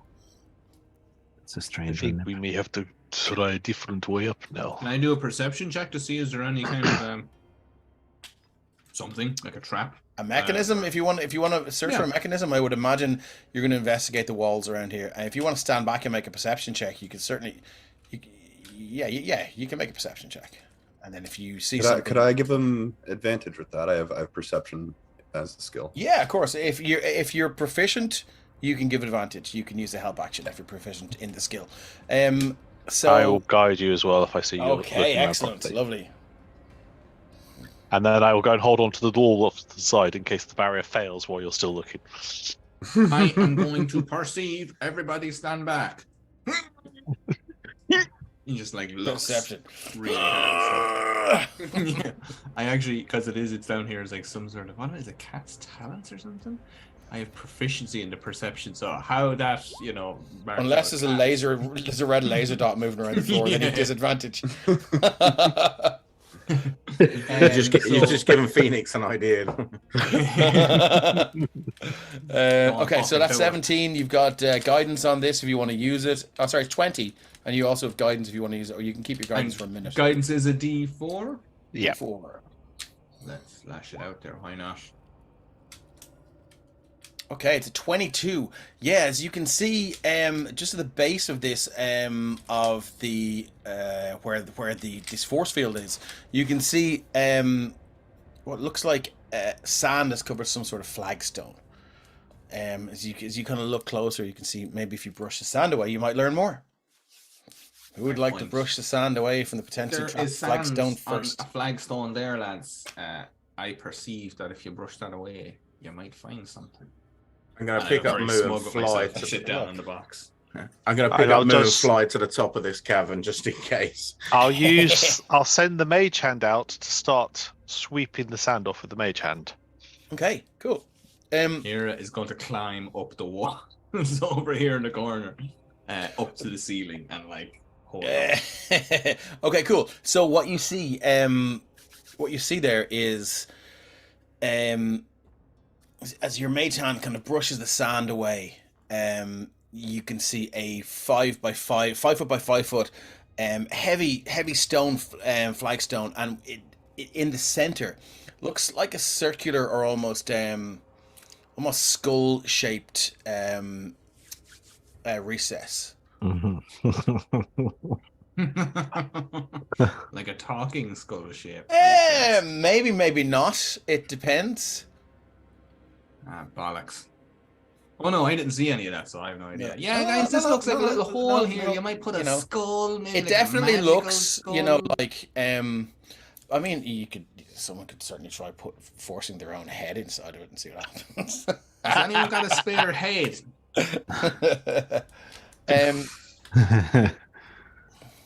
Did anyone see any skulls on the way around? They don't see any extra skulls on the way around. Yeah, No skulls. Anyone that I not can using recall. their skulls? There is some. Well, we well, can't there- go this way, right? I say Let's, what There's some dead bodies backed away, isn't there? There was some zombies. We can go and cut the heads off a zombie and. Well, I'm and, just like, thinking Gefra shove could cut their head skull in. off, and then Mage Hand could force it in while we stand around corners and hold on and climb. Nero, you're quite high. Good. Yeah, Oh my I'm God. just checking out up here in case there's We could any. try. I suspect probably better would be if we actually would have to find a different route, because if the water continues to come down this way, we don't know where water is coming from. If water is consistent, we have a river, which is not going to help our cause. Or we'll all be underwater. Torvik, make it boy. nature check. I would love to give you nature check. I'm so good at nature. It is wonderful skill of mine. 18. As as you say this and offer this line of questioning, or sorry, this line of thinking, you look to your left, and you consider, this large body of water that has now descended the staircase and sort of stopped square on the other side of this force field, and you realize that if the water was still flowing, there would be an observable current to it, or a flow of the water. If there still was a flow to it, there is not. So it would lead you to believe that whatever amount of water was deposited down this tunnel has, it has happened, and that is that. Actually, on closer inspection, I cannot see any current in the middle. This does not look like a river route for a way. As if voice told me this. We could grab. So it might be worth cutting a zombie's head Well, off that after noise all. we heard through holes would suggest that other routes in this tunnel system are maybe have other occupants we do not wish to cross. True. If we. So me and Kefra can jog back, get Skull, bring back, and we see how we get on. Just shout if you get in trouble. Yeah, and then Torvik and Kefra will jog back to the bodies. To work out roughly what size, using the mage hand is an appropriate size. Oh, okay. So you just see this mage hand groping these decaying. Well, no, and- just that and kind of like we know the stinking size zombie of the mage skulls. hand to that thing. Yeah. So just use just like flat farm. That'll do. That one cut. Pretty much. Okay, yeah. And While look, With the they're doing idea that- to have a head that's 10 pounds or less by the time we've cut off what we need. if Kefra was suited to any kind of job, it's this. And and While she- they're doing that, yeah. can I ask, I'm going to go back down and get ready to pull Moo away, but I'm going to ask Moo to basically squish his face into the hole of the skull to see if he can feel it. Like, literally, because he's pliable. He's like gum. I want to see if he can like push his face in it to fill the hole. Hey, he can certainly try. I'm sure Kefras were doing this. They will be just content to wait calmly. There'll be no silly action. Okay, cool. So you get you get Moo to and it's by far, I mean, this is up to you. I mean, is this one of the most unreasonable things you've asked of Moo, or is this par for the course?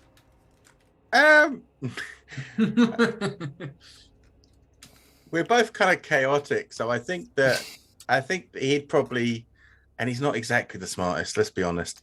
Oh god, this makes it worse. Yeah, I'd say that. Like a Patrick Starfish kind of a situation. Yes, exactly. That's exactly who he is. Okay. So he's not happy, but he's not sad about it. He's just, oh, okay, that's it. I'll do it. Yeah, cool. I'll do it. Yeah, and he kind of waddles up then and shoves his face in. Does Moo have any magical abilities? No, he's not morph in any way. Okay, cool. Yeah, he managed to squish in and sort of fill that gap. But nothing seems to happen. So then he pulls away, and for a few seconds, his face is just shaped like a skull. Pretty much, and it's just yeah. And he kind of looks at you. You're a good Moo. Shrugs his little shoulders. Yeah, you're a good Moo. Okay. Okay. And so after a moment, yeah. Torvig and Hethar arrive back, and Hethar just looks like she's made for this work. Triumphantly holding his skull. I'm flying him back up. Okay. Yeah. So I will tell everyone to kind of reassume. Yeah. Either get high or take firm hold and grasp, and then I will use the mage hand to put the zombie skull of appropriate size into the hole. We'll see if that works. It takes a couple of goes to twist it round, and you know the mage hand does meet some resistance until what's 5 pounds of pressure. I think it's £10. 10 pounds of pressure. Whatever, it doesn't really matter. Whatever it is, 10 pounds of pressure. You can see the bottom of the ocular cavity kind of snap off, and it eventually fits. No, it's kind of like ramming the square peg to the round hole, and it nothing seems to happen. My suspicion is we possibly needed a magic skull for this to work. Sometimes when you use your head, things don't work out better. Can any cast a spell on the skull and make it magical somehow? Nistel's magical aura a 5e thing, or is that a 2e thing? 2e, I think. It's 5e. There is a 5e. Okay, cool. It was a 2e as well. All right. Nistel's magical aura. Oh, are we trying to get round the barrier or just get rid of the water? Yes. I mean, both ideally. Yeah, everyone take, grab hold of something. I have maybe an idea. Because my last idea worked so well. She's gonna walk up to this inlet and get a good look at the dimensions of it, and she's gonna take her packed weapon, which is currently a maul, and she's gonna change it into a mace, shorter, big clubbed end, but the end of the club is shaped like the inlet. Okay. And she's just gonna press it in. Is your detect magic still going, or is that gone? I mean, I can do it at will. I could. Yeah, but it's not going anymore. Okay, grand. Just good to know. Okay, so you do that and you ram the mace in. A little bit of jiggling and it fits in. Nothing seems to happen though. Worth a shot. Absolutely.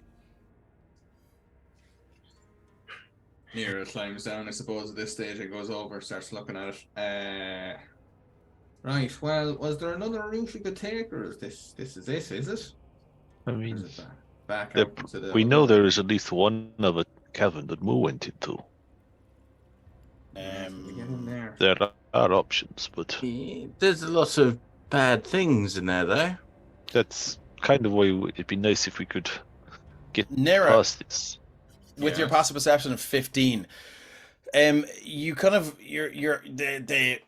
the hair raises in the back of your neck, and you look, and the water is it's grimy. It's not clean, and you can't really see that far up. But now that it's beginning to settle, and you see these, like, for a split second, these like 5 eyeballs pressed against the force field of the thing, and then they notice you, and they disappear back. Guys, I think there's something inside in the water looking at us.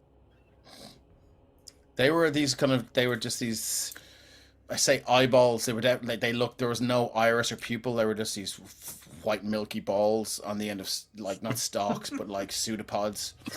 And there's definitely something in there. If this thing opens, you get your knives and daggers ready, lads.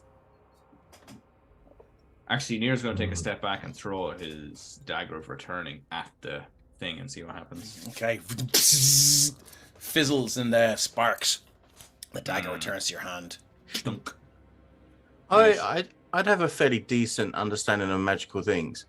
There's this key slot, this skull slot on this side. There must be something on the other side for people to return back the other way.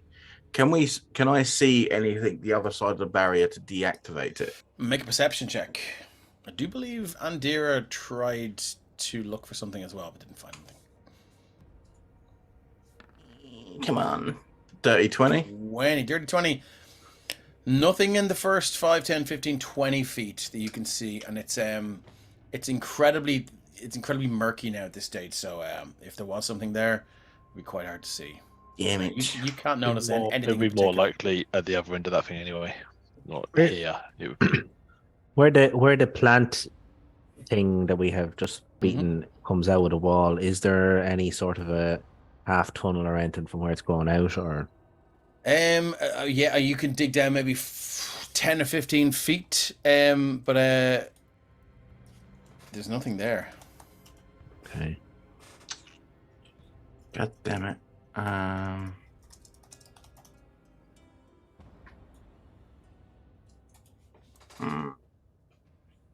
mean, you do get the impression that there's nothing here that's gonna get you past this. There's no point in staying here like sitting ducks, if that's the case. Yeah, I I'm agree. bored. Let's go. Cool. So where would you like to go now? Back down the cavern tunnel system and out onto the beach, if you like. I guess back up on the cliffs, right? I mean, we know we can get into. There's another passage here, but If everyone would allow, I could try one more thing, but it may take about 10 minutes to do. yeah, sure. Give it Sure. a go. Okay. I'm gonna. I need to concentrate while I do this, but if that water comes out, I could be potentially in a bad position. So can one of you make sure to grab me if that happens? Can I tie a rope around you? I will do that. Why I will loosely tie a rope around you Okay. and then around myself. First And thing then I will grab myself down so that Okay. with a Kefra holding me. Well, I was just about to say Phelan will comically hold on to one of your legs as if he's having it. So the first thing I do is, as an Rent feed action, your- I feed will your assistance. command Moo to go back to his home. Okay. So what happens with that is I will say to him, like, I need you to go back for a little bit, but I'll call you again, okay? And he'll Does he just make any noises? Does he squeak or? he just has a really stupid smile on his face the whole time. Okay. Like Does he that loves little head life, rattle thing? but he's just happy to. Yeah, he's just like a. Does he? But love does he ever make any noises? Is he capable of like squeaks or grunts or? No, but he can talk to me telepathically. So Okay, cool. he's kind of like, okay. I just want to know if he makes any noise when he gets killed to death. That's all. Okay, cool. Good to know. Well, as we've established before, he does make Flat this is kind the noise it makes. he does make this kind of like ding-a-ling-a-ling-a-ling-a-ling, like Okay, if he cool. shakes his head kind of thing.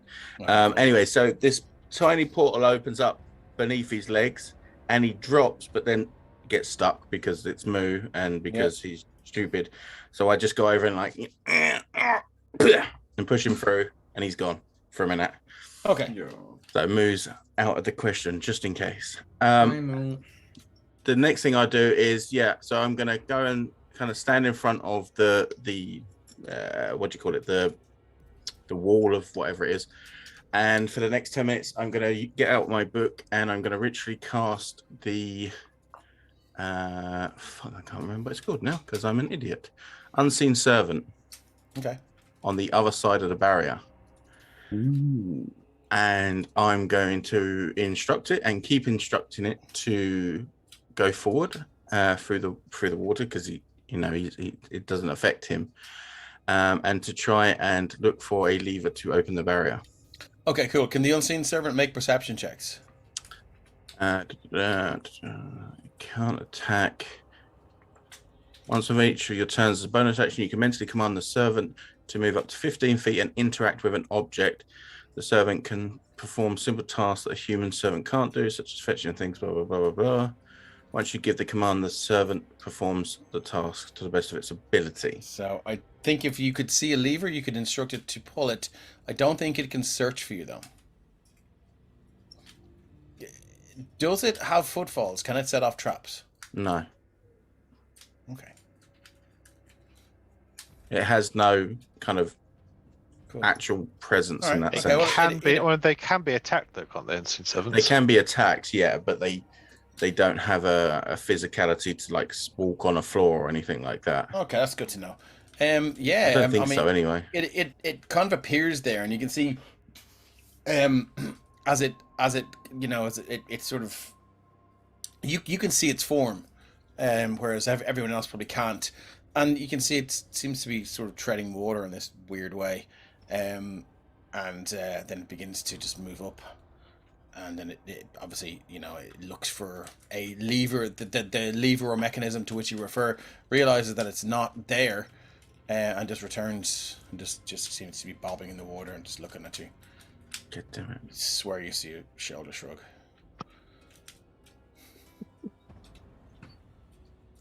Well, that was a waste of time. Okay, let's go.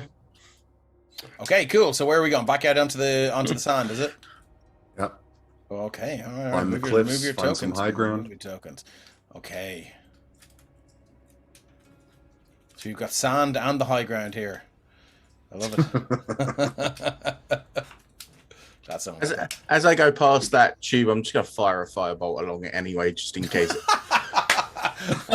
For fuck's sake. Okay, cool. Roll me a 1d20 on a 16, 17, 18, or 19. The same one that you hit with the fire has returned and just its eye is pointing through. Okay, no, cool. It shoots you and just like hits the side of the wall.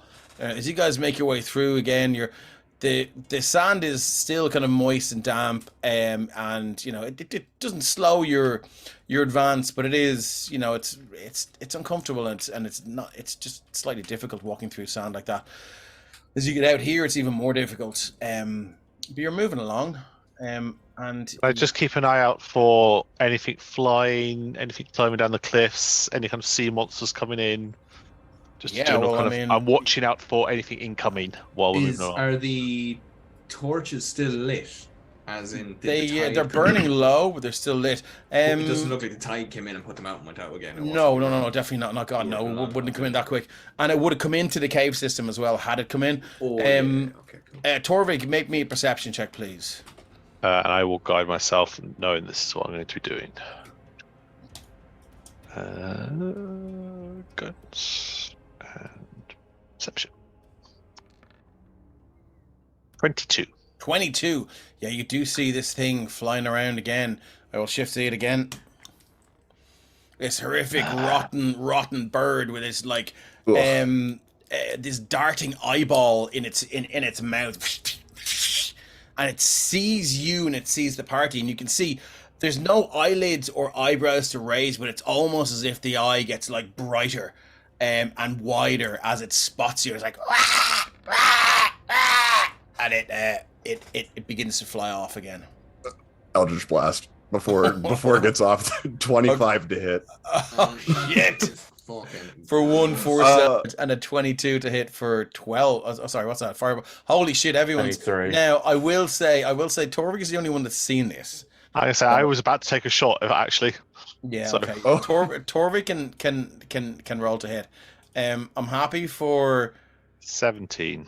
I'm happy for other folks to roll at disadvantage because it's flying away, and Torvik's like, "Hey, there!" And it's it's nighttime now as well. So sorry, how much was that? Sure. 17 to hit. 17 to hit is a hit.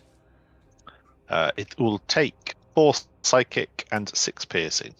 From a 10 magic points bow. damage. Okay, yeah, and you just see a large chunk of it. These rotten feathers just fly off it, and it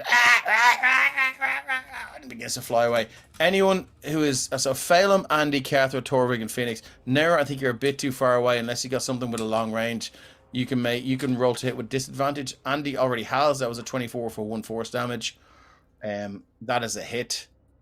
I'm going to say the Phenom is a bit preoccupied. He's kind of walking along the cliff No wall worries. with his hand to see if he can find a fake thing like we found before.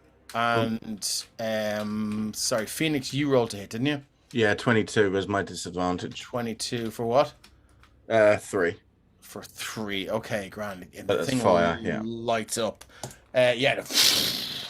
You can see now it was perched on this palm tree, which has just suddenly begun to smolder and catch fire. Anything else? Is that everyone that could take a shot has taken a shot? How far away was it? So let me just measure. Kefra can basically throw a dagger if it was within 60 foot, but I appreciate she might not be able to do it. It's 50 feet away. And we're not gonna go Pythagoras' theorem here. So yeah, it's the If dagger that's- returning, so she'll give it a. If she can, she'll do a throw. brilliant. Okay, roll to That hit. thing. She doesn't have toggle disadvantage on this sheet. Okay, that's fine. Ding. So she would have rolled a 13 to hit. 13 to hit. Let me just double check what this thing's AC is. It AC is 13, so that hits. And that's another magic 8 piercing. 8 piercing, and that is all you need, as this thing just falls to the ground with a dull thud. But, Kethra, I need you to make a dexterity saving throw. How much damage did you do? 8 points. So 12 plus the damage is the DC. So this 20. one was cursed out of all of them you found. So it doesn't magically return to her hand. It just shoots back at her. So it's a DC 12 plus, oh my god. 21. Okay. And this is save or suck, so she throws it. And it hits, and it's horrible squelching sound, and it's a dull thud. Almost like Moonraker when he shoots the clay pigeon. You missed, Mr. Bond. Did I, Mr. Drax? As this thing falls out of the tree, crack, but then the dagger dislodges, and instead of returning, like teleporting back to your hand, it shoots straight towards her, and she manages to catch it like just square right before the head. So if she uses that again, she needs to do DC 12 plus the damage is the DC to catch it. Or else it hits her for whatever, like she can roll damage. Okay. Cursed dagger of returning. Yes, indeed. There is a slight. I Just don't know ever so one side, just a bit. Yeah, I don't know if she knows it's cursed, just that it acted differently. She still likes it. She doesn't want to give it away, though. No, that's fine. Cool. As this thing hits the deck now, and it's just it's kind of its wing flaps.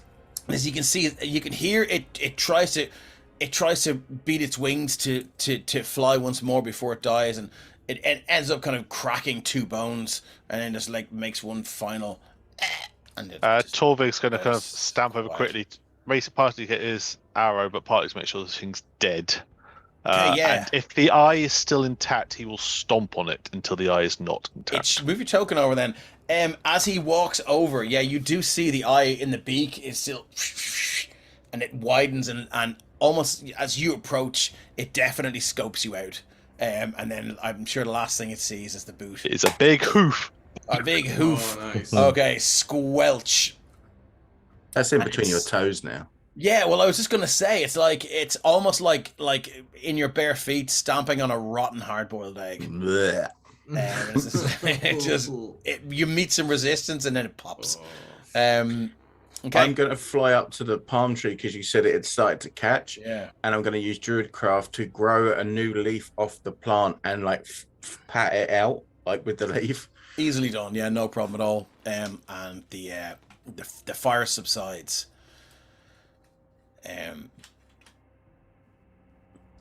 I think we should hurry. There may be more of these things.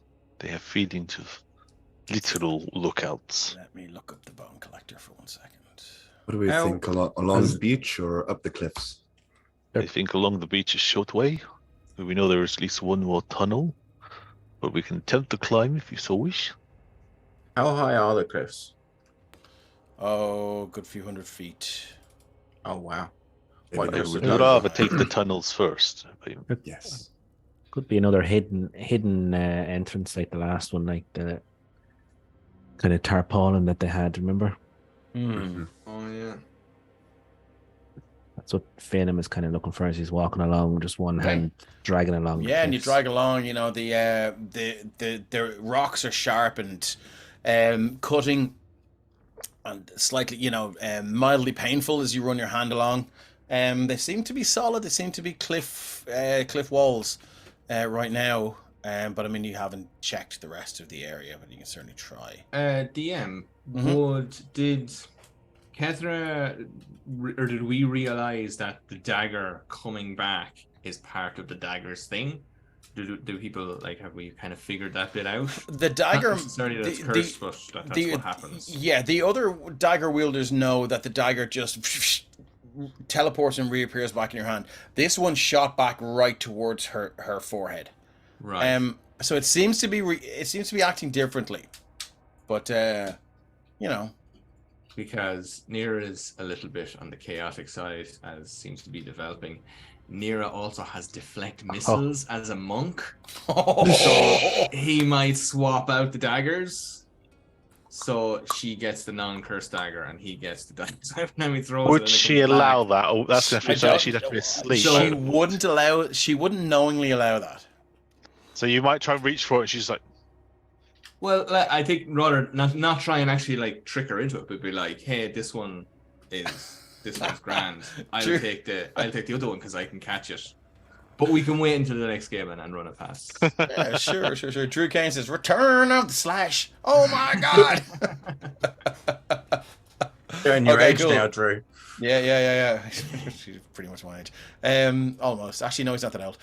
Moving along, Phelim. Yeah, I mean, it's still just, bits of this cliff wall, kind of, they come away in your hand. It's this kind of deposits of sand there, and you move along, but nothing yet, my friend, nothing yet. I And think I can- I've seen where we need to get to. That's from where I am. Yep. Yeah. If Phelim spots that cave, what looks like a cave entrance, he'll just creep back and It does. Point. It looks very similar to the way the other one was. You could see this kind of obvious change in the rock formations and the rock type, but it does seem to be a kind of a closed, not a closed entrance, but it does seem still it looks natural enough. But now that you know what to look for, it does kind of look a little bit sus. Deflectness, okay. Can So I use Druidcraft? I want to put like a vine to grow out or something here, Mhm. and like creep into like the opening, because that cave entrance looks strangely like a moor, and I want to make sure that this isn't a cliff mimic. what a great idea. Cool. Okay, I essentially want to tease the teeth, if that is what it is.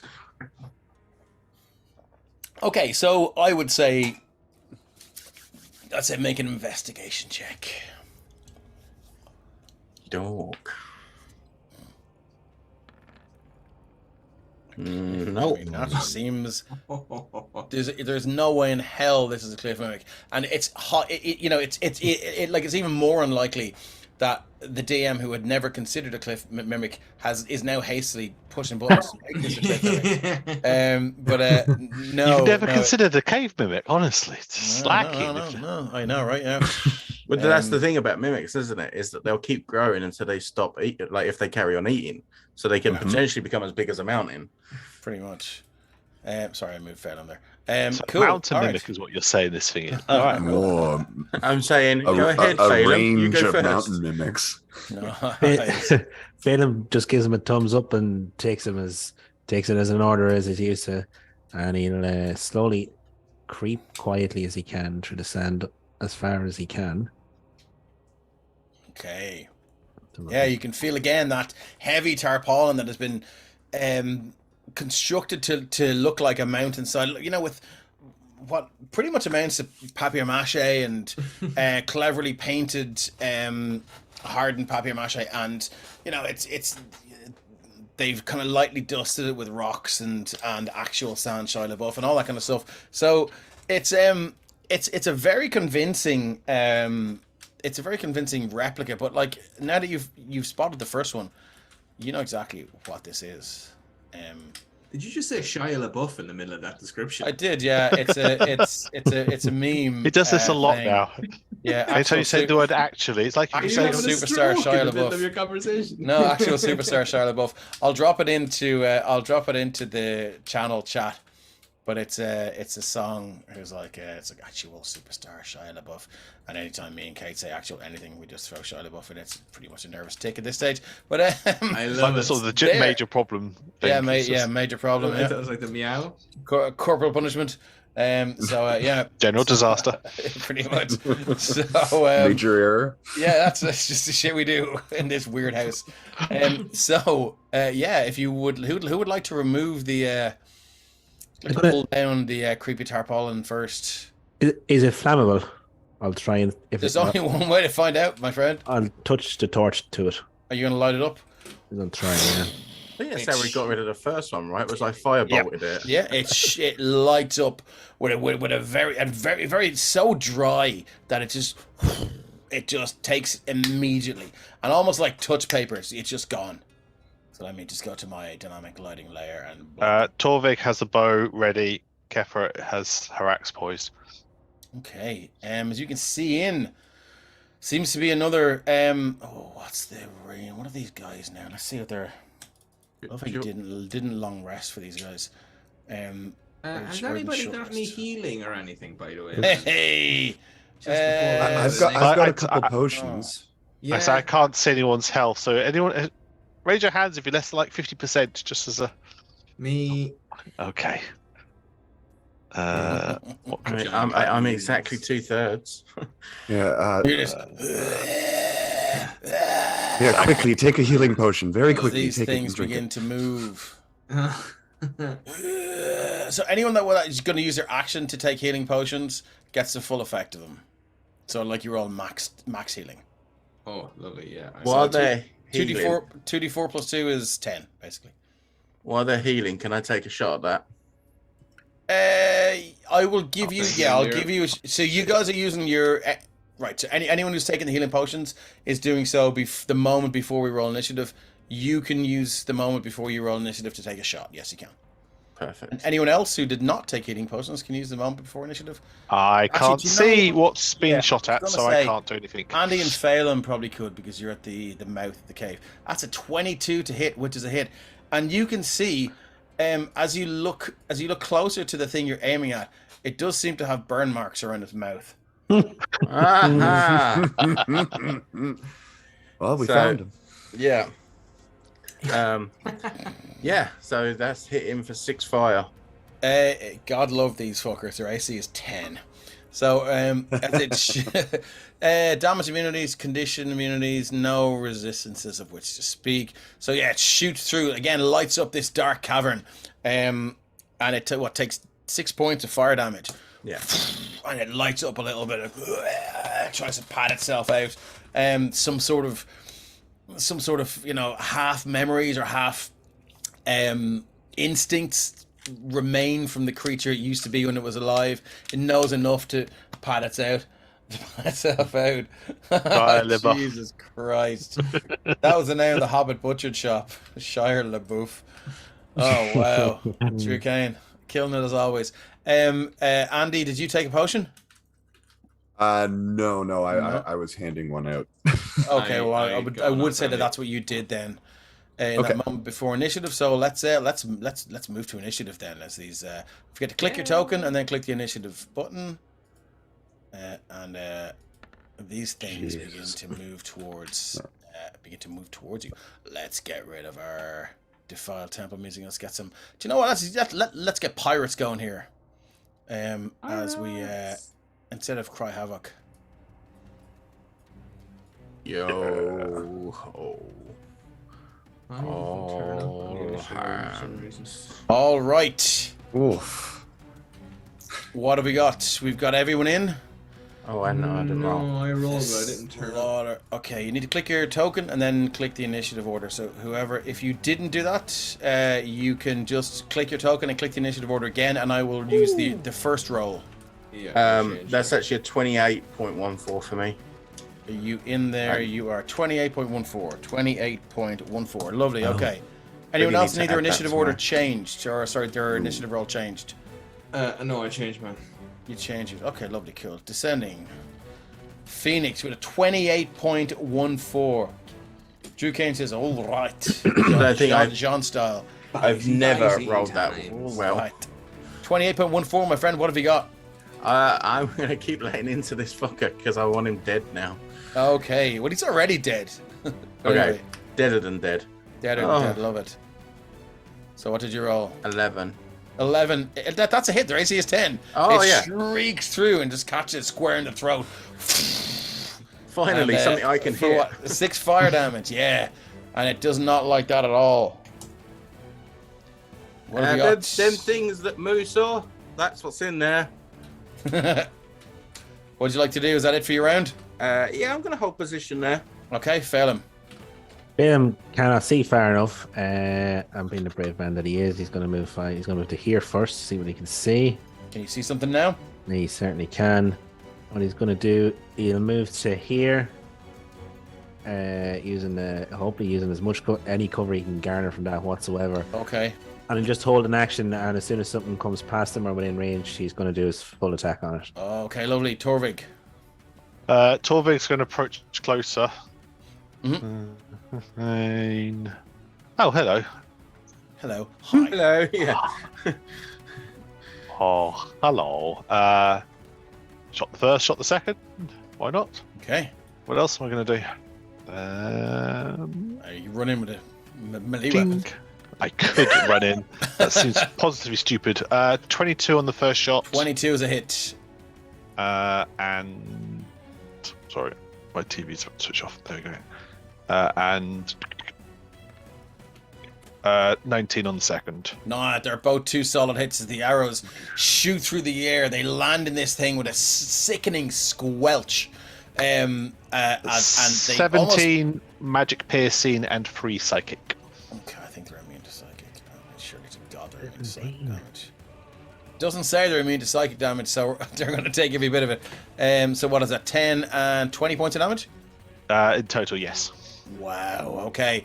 Yeah.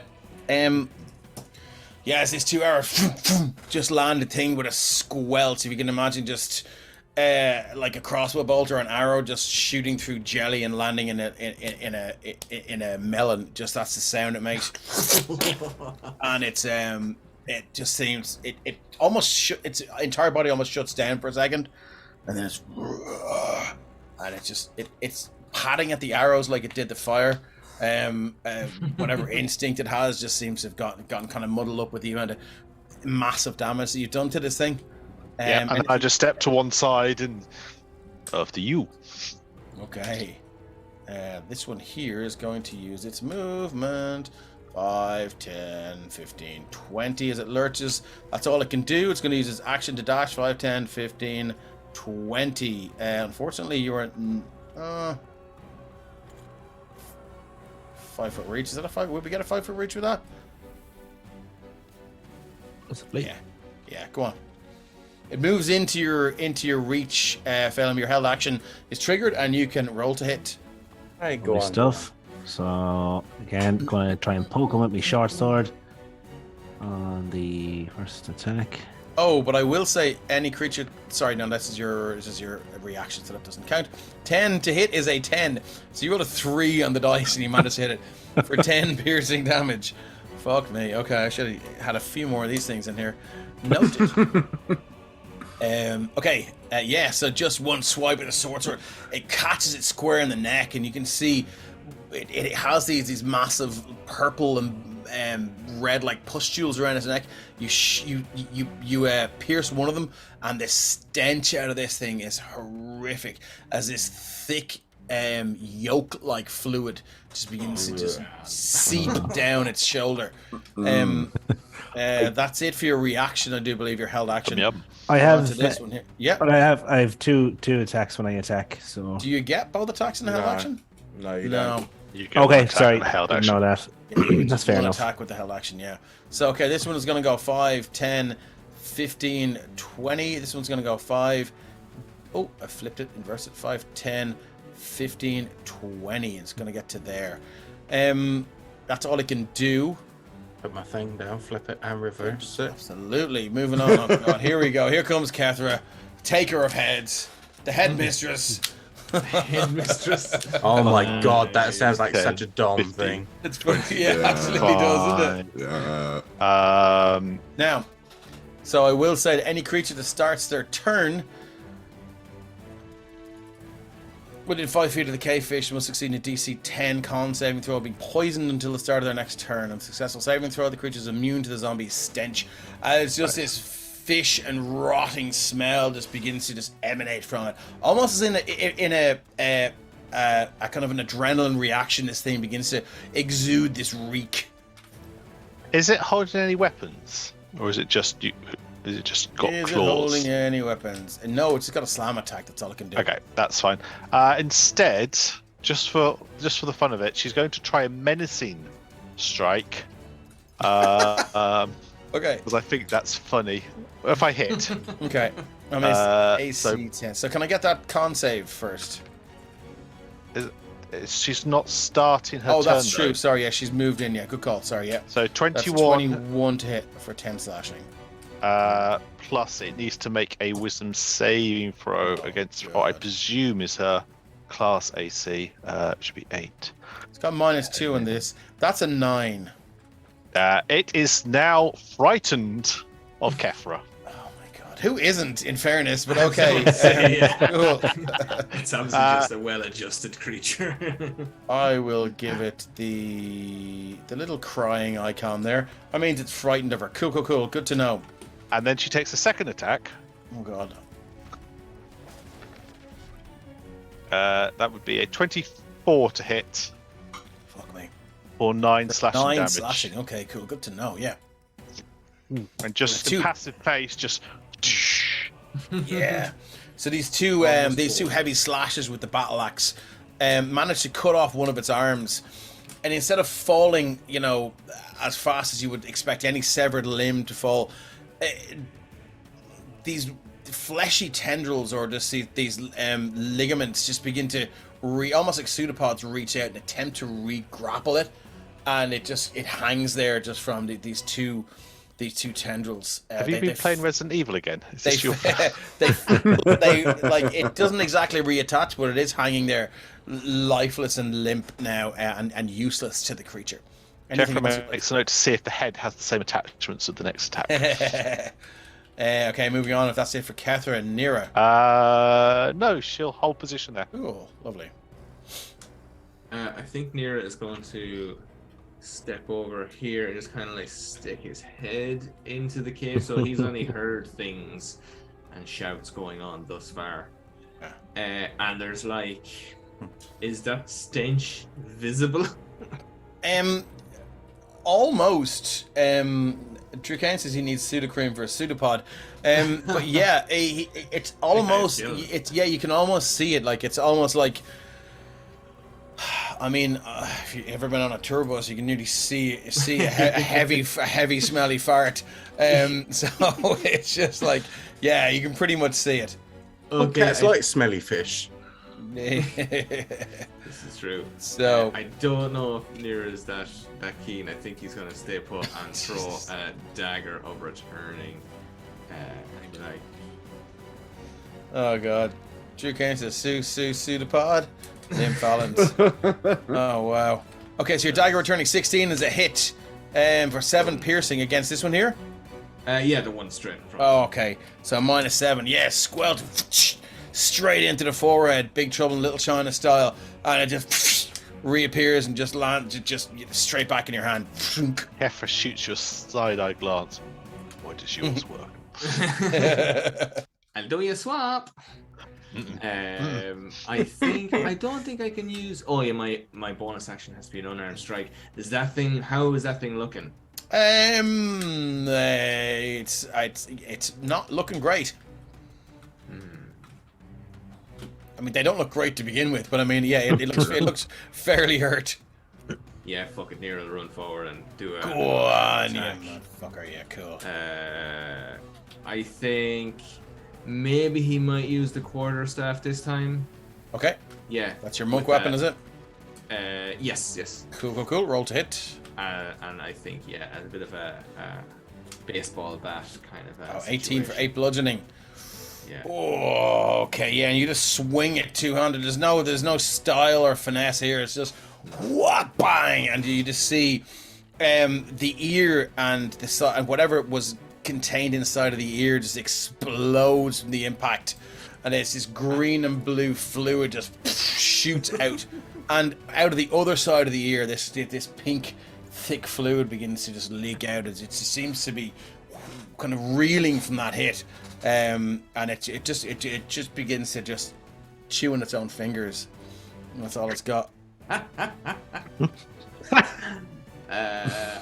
think Nero is gonna get back out of this.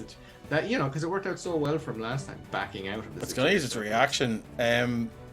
Sure, of course. I think this is the only attack these fucking bastards are actually gonna get. It's gonna give you a whack of the slam attack. That'll be 11 to hit. That would be 11 to hit. That does not hit. Oh, Jesus. It just takes a swipe and misses you. He's not going to get that far back, so I think I was here. So that was 30 up there. So he can back up, but he'll only back up like maybe 10 feet or whatever. So back into here. Okay.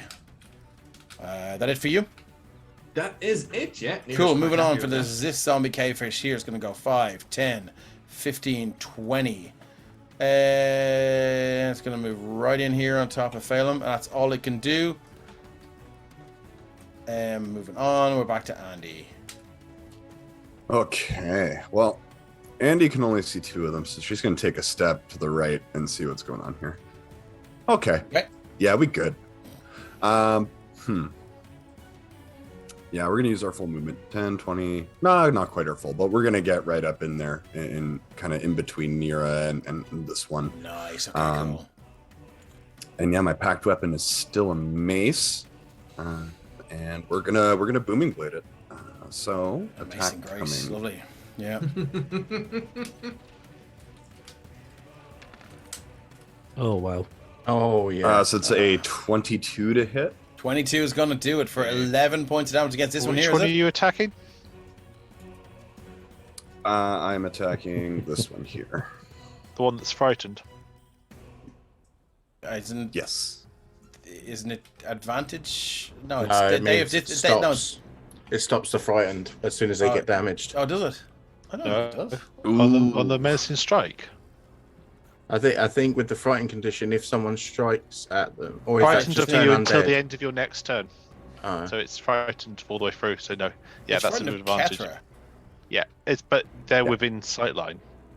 Frightened creature disadvantage frightened creature has disadvantage in ability checks and attack rolls while the source of its fear is within line of sight. The creature can't willingly move closer towards its fear. That's it. Oh, okay, no, fine. That's all. Cool. Okay, No worries. sorry. Good hustle. It would have been nice to get the advantage. It would have been, yeah, absolutely. Would have been, yeah. We have to fish for that My crit, wheels lads. were We spinning. have I to was fish like, for the crit. Yeah, no, it's what we're here Okay, to cool. do. So it's still 22 points of damage for 11. Sorry, 22 to hit for 11 points of damage. And then if it moves on its next turn, it's going to take another D8 of thunder damage as well. It's not moving anymore, my man. So how does this thing meet its end? It is swift and unceremonious. It's just kind of like an over the shoulder with the mace. The skull style. tip of it just crushes the skull from the top down. Nice. Yeah, as you do that, you see that this heavy mace just swing over the shoulder and crack, and you can see whatever neck bones existed to support the head on the torso are gone, and the head just actually disappears up to the nose deep inside the chest cavity. So you can just see the nose here now, as whatever spinal cord there has been completely shattered, and it just looks around a little bit like kind of body like that, bodily like that, and flops over. So that's the end of that. That. Anything else you'd like to do? I don't think I'm going to do anything with my bonus Okay. action. Nope, not this turn, but I am going to use the last 10 feet of my movement to get right there. Coolaboola. Anything else for now? So that's a few. Phoenix, what would you like to do? Okay. I was going to do it with 3, but I don't know if 2 is worth it. Yeah, no, fuck it. Yeah, it's still worth it. Okay. Can I get dex saves from both of them, please? Okay. What? Let me know why. Because I am attempting to fairy fire them. Okay, cool. 17 and an 18. So the 17 first fails. one. So let's go 17 for this one. And then, sorry, Oh, the 18. 7 Sorry, fails. 7 for that one. And 18 for that one. Yeah, so the 7 fails. So this ultraviolet mist kind of floats down, almost like, you know when you blow a dandelion thing and the way that they fall? Yeah. It falls like that from the sky, kind of almost floating down, and lands on one of them, as the other one, I guess, just slips and happens to miss all of it. Fun fact, I was 41 when I learned that those dandelion things that you blow Yeah. are also the yellow dandelions as a different part of the life cycle. I Yeah. thought there were two different plants until I was at age Oh, really? 41. Yeah. Wow. I don't know when I learned that, but yeah, I did learn that. I Oh, we've all did got gaps. not realize. And I posted in social media, and the torrent of shame that came my way was it could knock down a house. But anyway, I learned it, and I'm proud to admit my failings.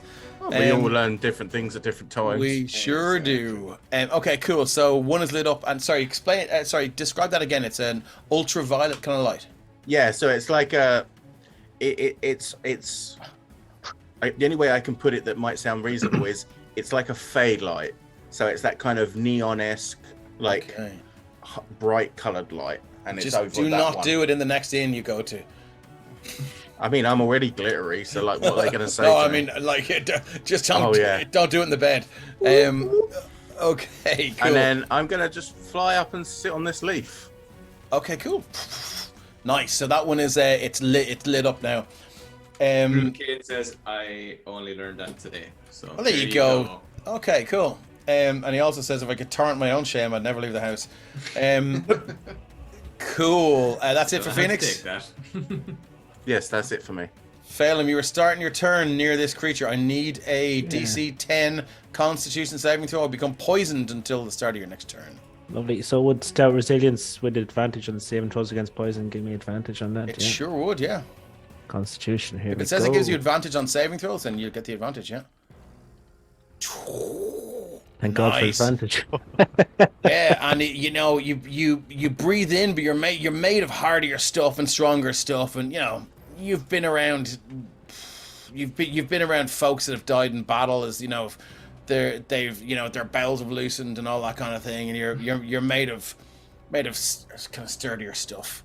You are not affected by this, so No. go ahead and take your turn. Lovely. So I'm going to use try and trip attack on my first swipe. So I'm going to just step in to push the short sword through him and slip Nice. an ankle behind his ankle and hopefully it. knock him down. So If you save from that, Dave, are you immune to it then? For the You rest are. of Let me just throw it in for you. Thank you. Stench. Stank. I saw stench up for Cannibal Corpse. Yeah, you're immune to the zombie scent for 24 hours. I'm not going to go for a joke there.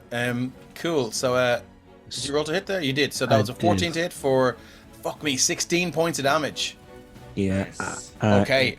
If he's still alive, He's not. So you've No. tripped him into the grave, my friend. So it's like totally grand.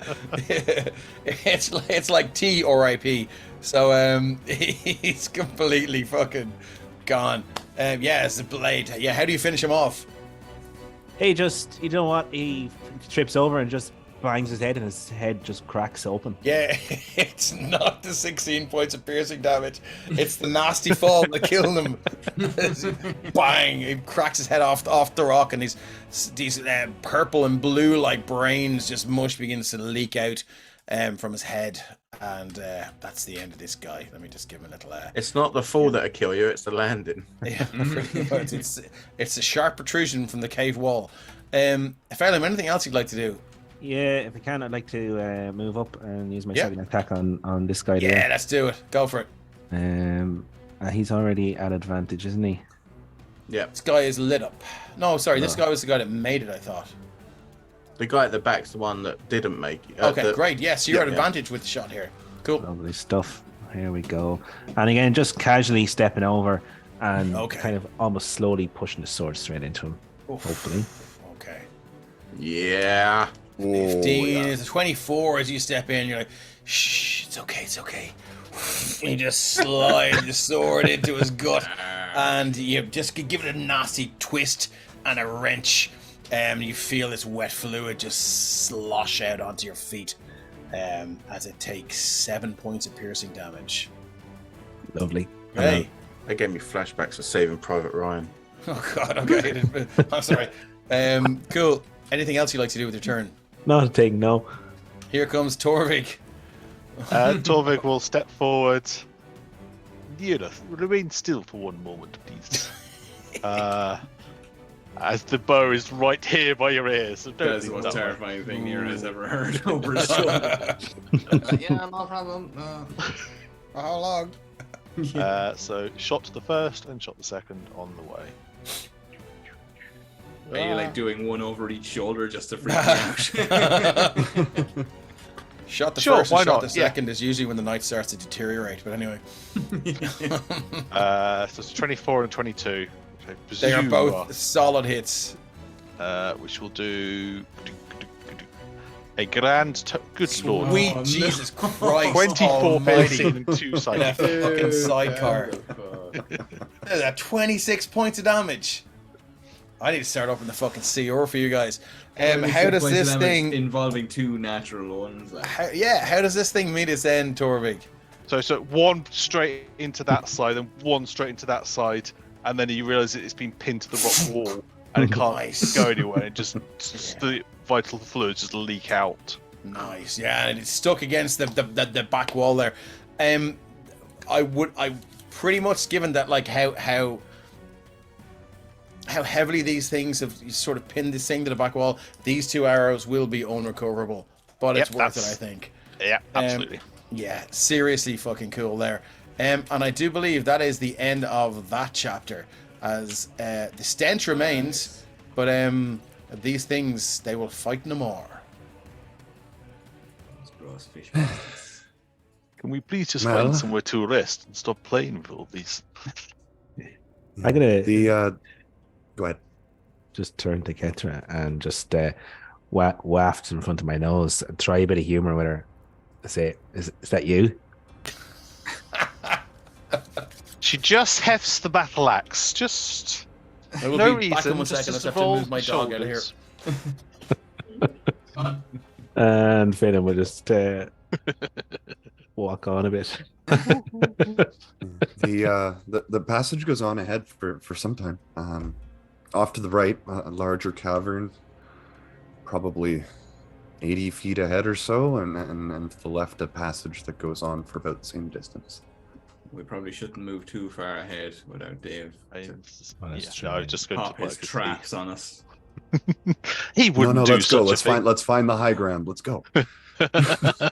We made it all the way through. It's fine. Just nothing Game's over, attacked Dave, us. we won. Yeah, all the other zombies just stood there.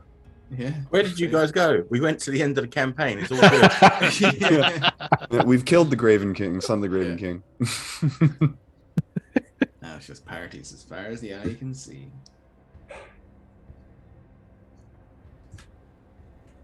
And Mumu has taken their place. Yeah, Moo is the king now. Has Moo come back yet? Moo, the Mushroom King. Sorry about that. Moo the Mushroom King. The High King. Yeah, we just So decided what do we wanted think? Dave, so. What do you think? Indeed, yeah, the stench remains as these things. Their fluids have turned to sand, kind of yellow and green and blue. I think but because of tide, we aren't able to rest here. So I'm happy to check cabin out, but I suspect we might want Do I you presume the cavern has no further way out from it. Do you want me to scout? Because I can stay quite high. Hopefully, it shouldn't attack me if there's anything here. We could scout both directions out, see what we find. Okay. Yep. What do you want to do, left or right?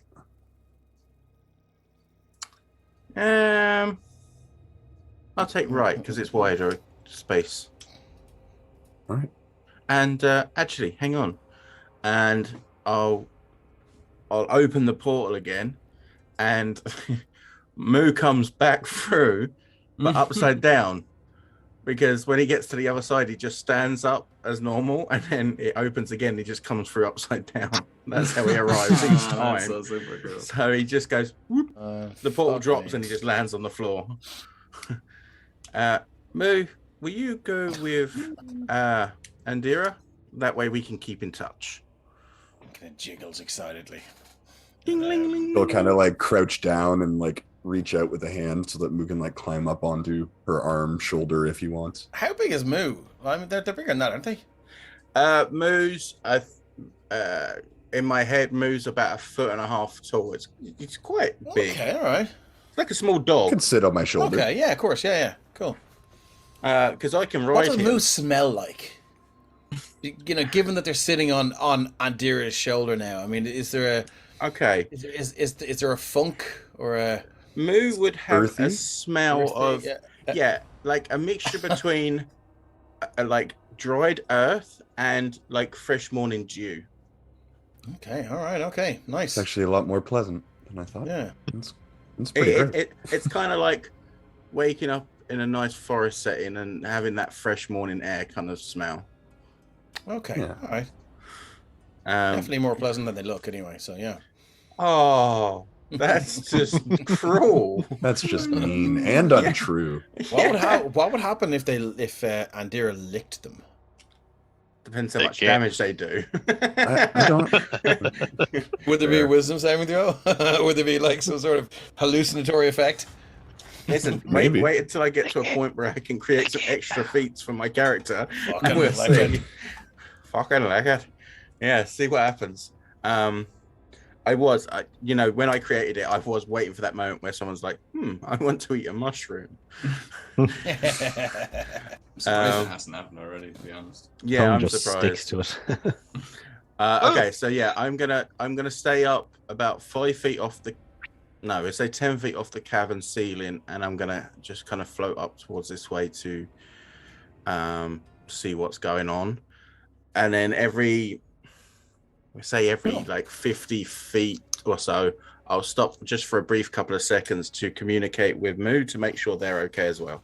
Okay, Phoenix. As you get to this point, you can see sitting upon this what looks like some sort of wooden or wicker cage or basket. You can see a very, very obvious looking greenish glass-like skull. Oh god, okay. Oh, okay. Kingdom of the Crystal Skull, I get you. Let's go. Anything else moving? Make a perception check.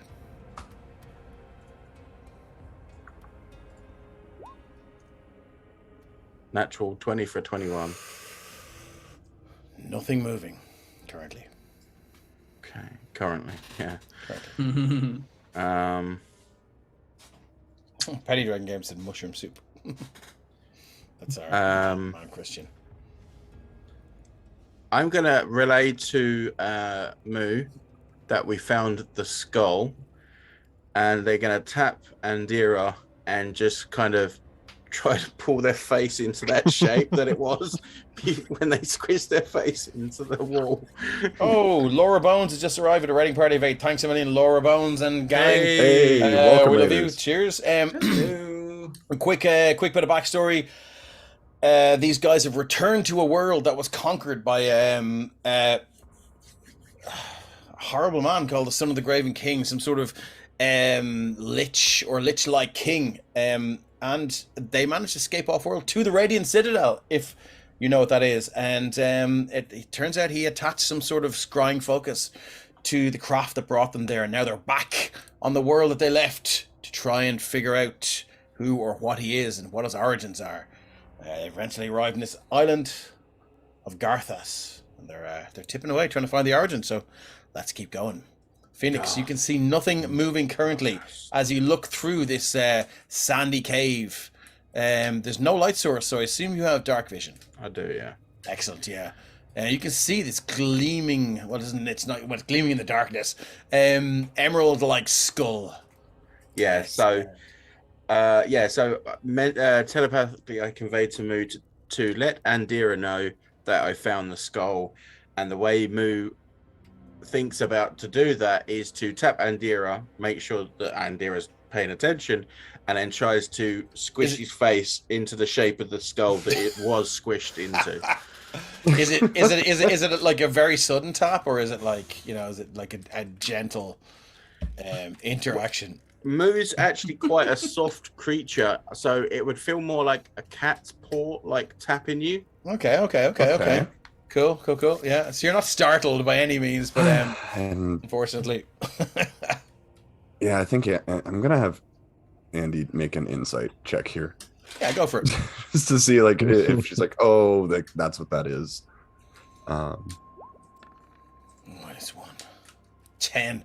Yeah, You kind of jury's out on that you one. definitely get the vibe that this thing, that Phoenix might be trying to communicate with you. Sorry, one sec. My audio has cut out. Oh, sorry. I cannot hear you. One moment. No worries. Okay, well, we'll move on to Phoenix. Do you want to wait until Andira comes up and there we go. hangs out with you? Hey, yeah. So you definitely get the vibe that Phoenix is probably trying to communicate with you, but I mean the intent and the detail of that communication they're not clear. I think she's erring on the side of caution anyway. She'll double back before going too far. She can already see like over like 100 feet, I guess, down this corridor. Yeah, and, there's nothing there. There's nothing there. No. I mean, I'm not too far from the guys as well, so I would be shouting back to them. I think I found the skull. And you can see further up, resting on this wicker and cane type cage or basket, that's sitting there, staring from west to east. This looking that way kind of thing. This I think Nira's gonna emerald-like once Nira hears skull. that, he's gonna head up that far. Okay. Can he just walk up the middle of the thing towards where? Yeah, move your token wherever you want him to go. Yeah, I'll probably head up as far as Phoenix. I'm firebolting this plant just to see if it reacts. Roll to hit. I did 21. 21. Lights up the cave, and it just goes up like it seems to be incredibly dry. It just goes up like a bunch of dried wheat. Incredibly dry, you just say? Smoldering. Yeah. This this part of the cave doesn't seem to have any erosion on it. A resting spot. Almost as if it would be a good place to leave this key, as it were. Funny that. So it didn't get swept out into the sea, and whoever likes to use this couldn't make it up those steps. Where did you say the key was, or the skull? Sitting right on top of this bad boy here. Right. Well, I'm not going to bother with the tech magic because we know it's magical, but You want me to grab it? I mean, maybe the thing you did earlier, maybe take a few minutes and identify. Oh, that wasn't me. I can, I but look at it for a while. I'd have to handle it, so Oh, I guess Your just get skull ready to dry, kill me yeah. if something goes wrong. Have you checked for traps? No. No, it's not trapped, is it? Right, I'll get it, so... Nira grabs the skull. Okay. So Nira's going to rock up and take it, are you? Oh, yeah. Okay. So you walk right up there, and are you just going to try and scoop one hander over it, or are you just going to use your two hands and grab it and take it Is it the towards you? size of a normal skull? It's about the size of a normal skull, yeah. Yeah, I think Nira has because it's Tabaxi, big chunky paws. So just Yeah, big furry fucking chunky paws. Yeah, you grab it. It doesn't electrocute you or anything like that. So yeah, you have it now in your hands, and it definitely looks like it's perfectly suited to fit that recess back the way you came. So what would have happened? To get near to like toss it up in one hand and catch it. Yeah. So what would have happened had you taken Captain Skullface and tried to stuff him in? Would have been a lot of protestation and kind of just a genuinely hilarious encounter. But unfortunately, he was obliterated into dust. So yeah, now you have this in your hand. What would you like to do? Nero will wait like for something dramatic to happen, and then when nothing happens, Nothing happens. You look around. Stuff it in The cave doesn't, topple in upon itself. Would this be a good place to rest? I might wonder. Seems that way. Oh yeah, let's chill out for a while. Yeah. I'm full health again, of course, but could you get me chi back? Me key. Do some Okay, meditation. cool. You guys want to take a long rest? You can certainly do that. Yeah. With Right. watches. Yeah. So who's doing what watches? Let's see. So we're gonna. So you need it. Everyone needs an except for the elves need an 8-hour rest. So I need this is long rest. full is it? rest. you're gonna. So you're doing long or short rest here. Based on the way people are looking, I'm going to say a long rest. Or Torvik's suggestion will be Okay, long rest. longer rest looks required at this point. What Particularly if there precautions are you is taking here? aid. Are they just watches, Tentacle. or are you gonna set traps, or are you gonna erect barricades? Or not suggesting you should, but I'm just asking. Nero doesn't need a long rest. Nero will get his key back from a short rest, but I don't know if there's some like if he doesn't take a long rest, does they start getting into like points of exhaustion or? Long rest. That was a bit Christopher Walken. Sorry. I think you could go. I mean, you'd be looking at a point of exhaustion after maybe another 8 hours. When the rest of the guys could probably keep going, you might be just kind of starting to make little kind of. Could we take some of taking these watches, crates you'll on this be- cage and make a barricade? I'll certainly try. Yeah. I mean, that wasn't a suggestion, but I mean, you can. Yeah, you definitely can try. Before Phelim, because Phelim needs a full rest. Before he does, he just wants to see where this shovel is. Is there any signs of digging or anything having been buried near that? Oh, interesting. Make me a. Are you actually like scuffling around with your hands, or what are you doing? Yeah, my boots and my hands, and I might even. Okay, cool. So we're gonna go investigation for that then. Okay, come on. 3. No, doesn't seem to be anything buried in and around that cage. Lovely stuff. So I'll make my way up to the others. Can I check out this booty? Oh, sorry. Where were you? Down here by the shovel. Here. Oh, with a shovel. Okay. Oh, interesting. No, well, yeah. Well, with a 3, still does nothing. Thought you were up closer. Cool. Can I check this booty up here? See if there's anything You useful to can. us? Each of these crates has a kind of a loosely nailed in lid. It's pretty easy to pull it off. Excuse the vernacular. Are you gonna- 13. 13. So you investigate as you just reef the lid off the top, the one that you're at here. You can see a dried and desiccated head as you look down the inside of the crate. Looks like someone was buried by the neck. Sorry, buried up to the neck in the sand and left to starve. Oof. They're long dead. Perhaps Long maybe we cannot move crates then. Maybe not. I'm. Is the head disconnected from the skull? Or is the skull disconnected from the neck? Sorry. No. There's still enough. They're long dead, but I mean they haven't. Curious enough, they haven't been munched upon or or eaten by crustaceans or anything like that. And as you look around again, there don't seem to be any tracks from crustaceans or other kind of sand-dwelling creatures. But these things just look like they died a very, very traumatic death. And the head is still attached to the body. Yes, it is. Can I work out how much it would take to disconnect it? Like, could I One pull Kefra. it separate? Sorry, say again, Tom? Like, I was just saying 1 Kefra is probably what you need Yeah. to Oh, disconnect. yeah, it. sorry, yeah. I just want to see if it's possible to pull it off the. Just like pulling a radish out of the ground, probably just, a good strong tug and a twist. Okay. Should But do I'm gonna that. go. I'm gonna go into the box then. I'm gonna do that, and then I'm gonna be like, ah! And then I'll throw the skull at Phelan.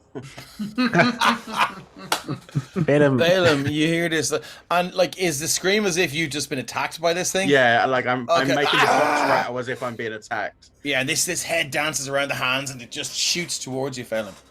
Venom is going to try and volley the head. Oh shit. Just give it a kick. and Okay, see so where it roll me a goes. d20, Phoenix, and just see how close it comes to Phelan. Use your dexterity modifier. Me? Yep. Oh. Phoenix, just to see, how on target this thing is towards him. Oh, a natural 20. Oh my god, it sails straight for your head. So what I'm going to need from you, Phelan, is a dexterity saving throw at disadvantage because he got a critical success on this. The DC is probably about 10 for you to just do a kind of a football style, bicycle kick and send it wherever you want. Oh, easy. Oh, it's a fucking 19, no problem. Bang! You just like, whoop! And it just shoots. Who are you aiming it towards? I'm going to send it towards Torvik. Okay, Torvik, this severed head, end over end, long hair flapping in the breeze, just begins to shoot towards you. What would you like to do? I'd like to shoot it. Okay, the bow comes out, the arrow comes out, super quick. What are you gonna do? Roll to hit. That's a 12. That's a 12. I'm gonna say it's not pretty. It doesn't pin it to the wall, but it stops it. So it just, and the kinetic energy of your arrow just slows its assault until it just plops on the stand in front of you. This arrow. And then I'll just pop my head out of the box and I'll be like, I just wanted to get ahead of the game. Can I use my second attack on feet? No. Do it. You just see the bow aim towards you. Actually, Torvig will stop Kefra from advancing any farther forward. Okay, cool. Still being pushed back as Kefra's pushing, just striding impeccably towards. No, it's his joke, Kefra. Oh no. Oh no. And I imagine Oh, Torvig will be pushed back by Kefra as she Yeah. strides forward till she stops. There's a bit of see the grooves where his hooves drag back in the sand for a moment. Nice. Okay. Anything else you guys would like to do? As you undo the lids of all the crates, you do see there are 5 people that have been buried up to their necks in these crates. In the sand, there's no bottom to the crates. The crates were just put over them. So they died in complete darkness. And, yeah. The rest of their bodies are buried beneath the sand. There's no reason for us to be in darkness, so can I use firebolt to set fire to the boxes to give us some light and some warmth? You sure can, yeah. have like fairy fire or something. And they just... He's got Druidcraft that can literally light fire, but yeah. So yeah, and the boxes begin to just light up. And after about 10 minutes of the boxes lighting up, you do begin to smell. You get the smell of cooking flesh as the heads and the bodies and the necks inside the boxes are now on a slow roast. And it begins to fill. The stench begins to fill the cave. Use Druidcraft to just gust the wind out. Yeah, you can sort of you can create some sort of kind of safe channel for the stench to escape this cave system. No problem. Anything else you guys would like to do? Fuck me, that was intense. Okay. Actually, it was in a cave. Hey. Nice. Okay, cool. So what's the plan? You guys gonna take a long rest here? Oh yeah. Okay, cool. Yeah, So let's do a so. long rest. Who's taking the first watch, and what are you doing? And who's having who needs to sleep 8 hours? Andy will take her trance right away and just Straight get that away. 4 hours out of the way, and then I'll go first to watch. I'd say Torvig and Kefra can both go at either point. They need 8 hours, but they can. When Kefra's at 8 there. hours, they are fine to do so. Nira's Okay, happy cool. to go whenever. Cool. Andy, as you begin to settle into your trance, are you sitting cross-legged? Do you lie down? Are you on your knees? What does it look like? Yeah, no, it is more of a like a crisscross applesauce situation, I think. Nice. Okay, so you're there. As you do that, the sound everything begins to fade away. If you've ever meditated, you can reach out your feelings and you can just concentrate on the furthest noise away and just block that out, and then block the next closest one, or the next closest one, or the next closest one, until you've blocked it all out, and then it's just you, and it's just your trance. Your eyes open. There's nobody else here in the cave. It's completely pitch black, but it's not for you because of your eldritch sight. And you see 15 feet away footsteps in the sand walking towards you. You can't see a figure.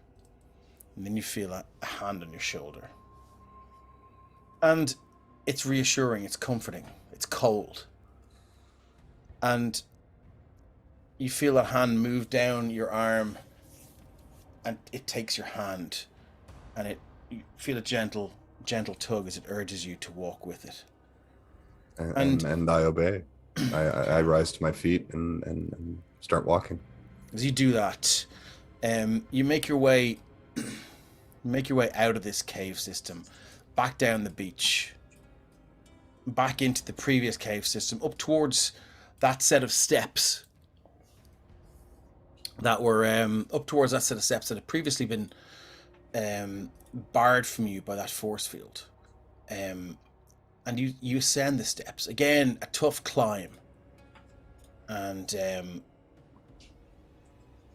it's a good half hour of a steep climb. Sometimes it feels like you're climbing a mountain. Sometimes the gradient levels out and it's just like a steep set of stairs. As you rise to the top,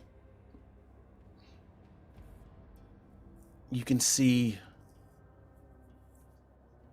dried out landscape, long grass drifting in tufts, and a series of mountains all along the coast of this island.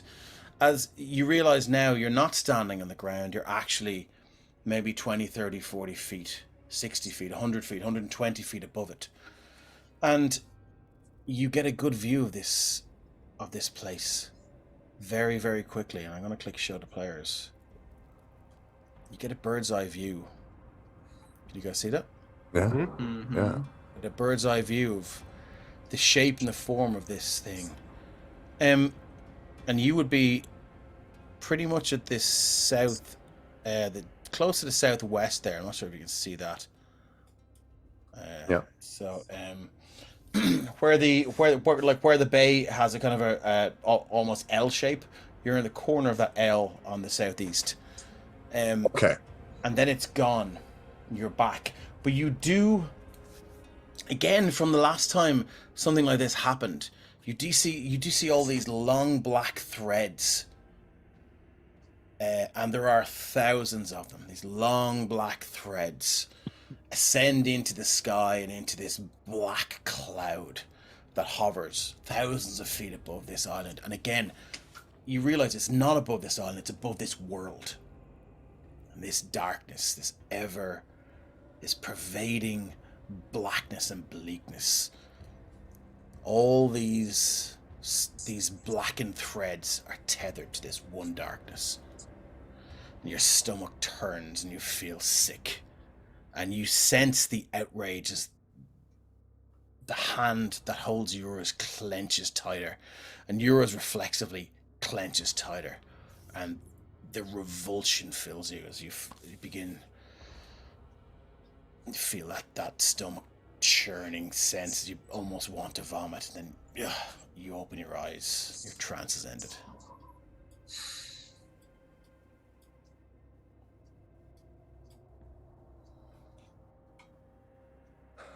They've all got to be cut. Every last one. No exceptions. She rises, and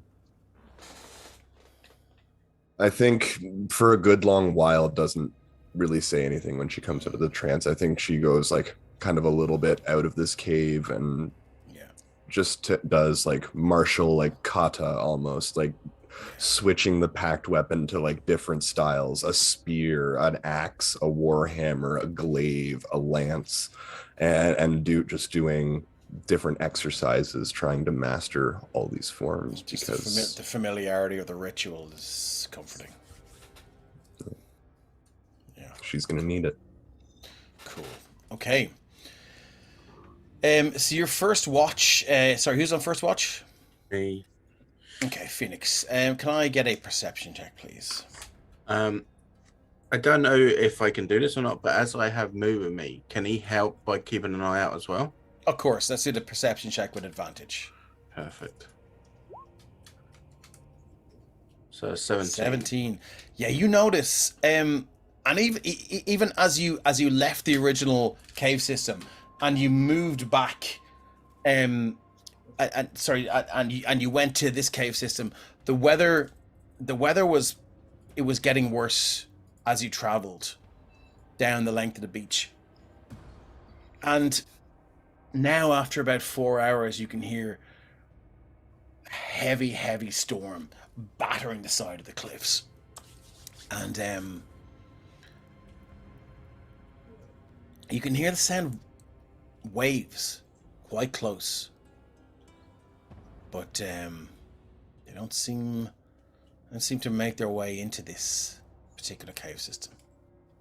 Okay, so they're lapping up close to the doorway, but not Pretty actually much, in yeah. there. Pretty much, yeah. Okay, perfect.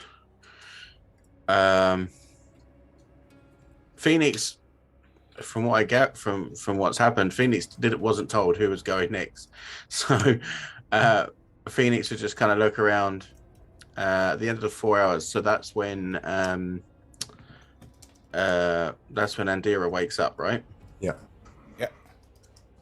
So Phoenix is just like, oh, okay, you're good to go. Cool. And then I'll just go and lay on top of the box and go to sleep, essentially. Okay, who's next?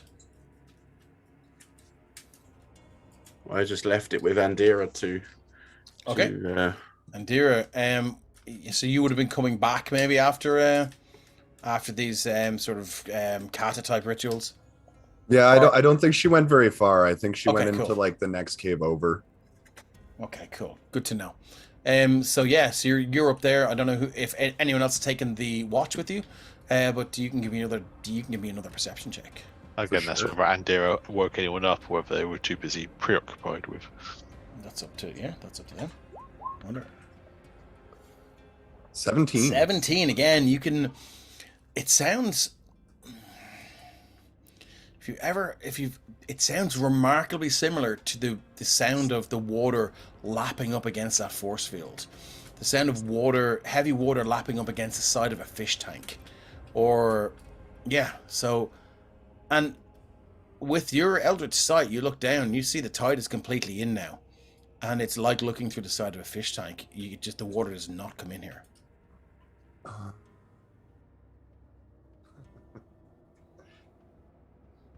So as you look towards this area here, you can see the tide is fully in now.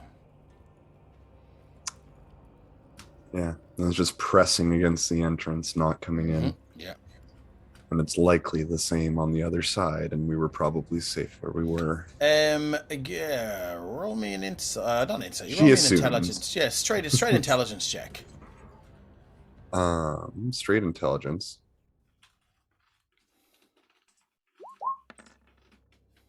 Either way, it's +1. Yeah, +1. 16. I mean,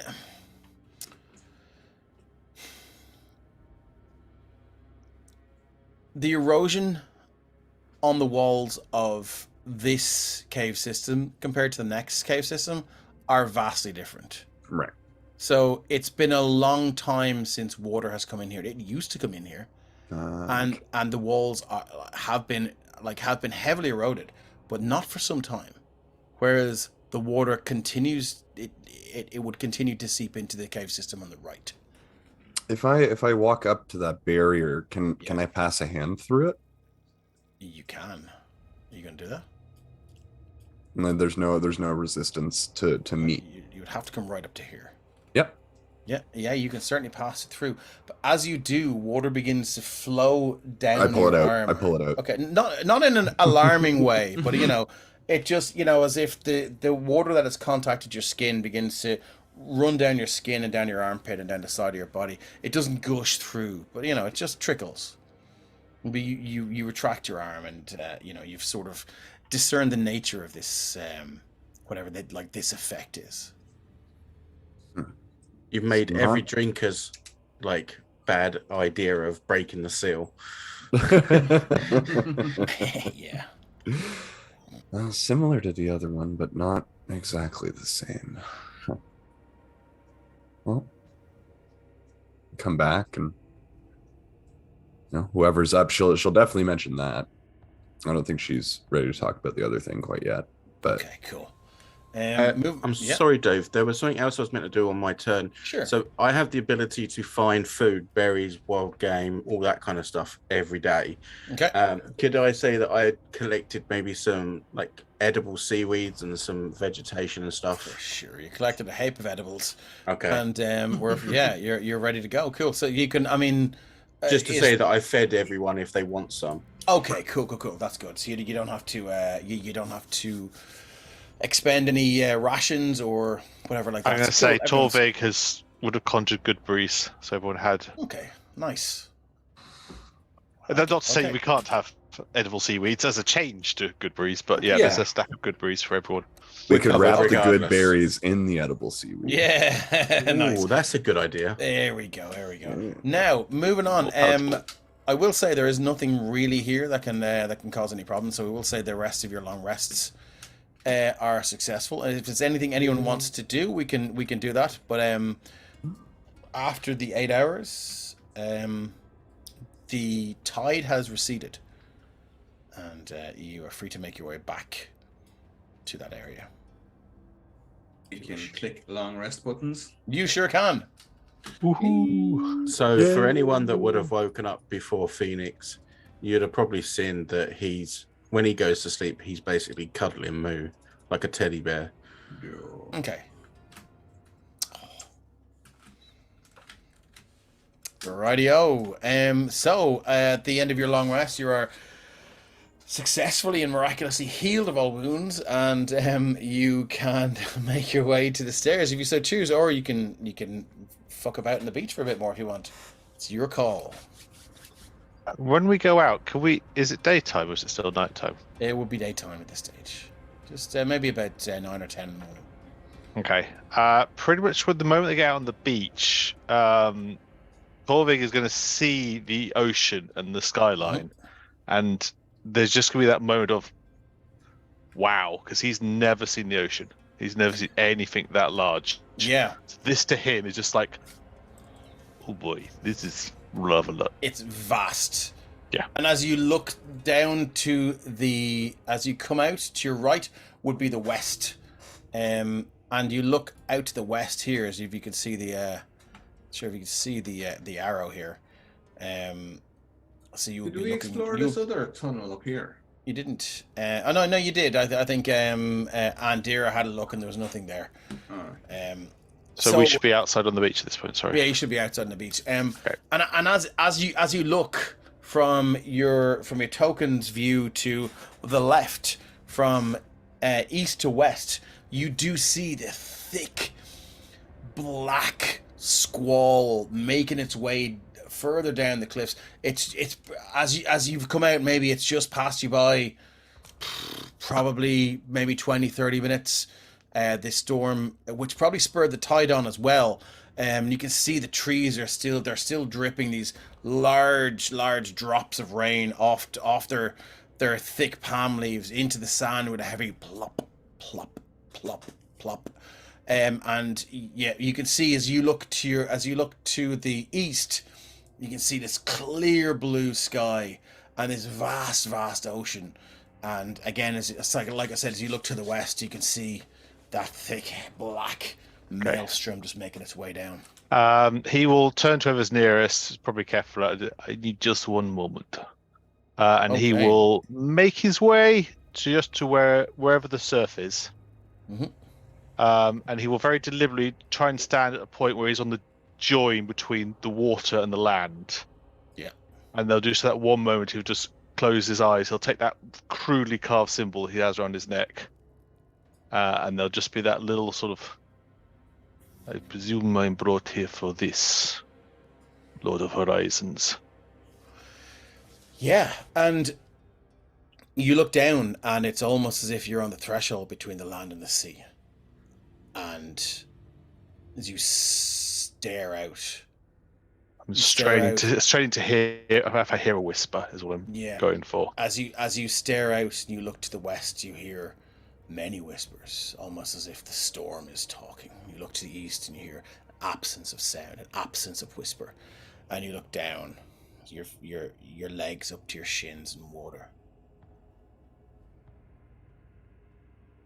Nothing.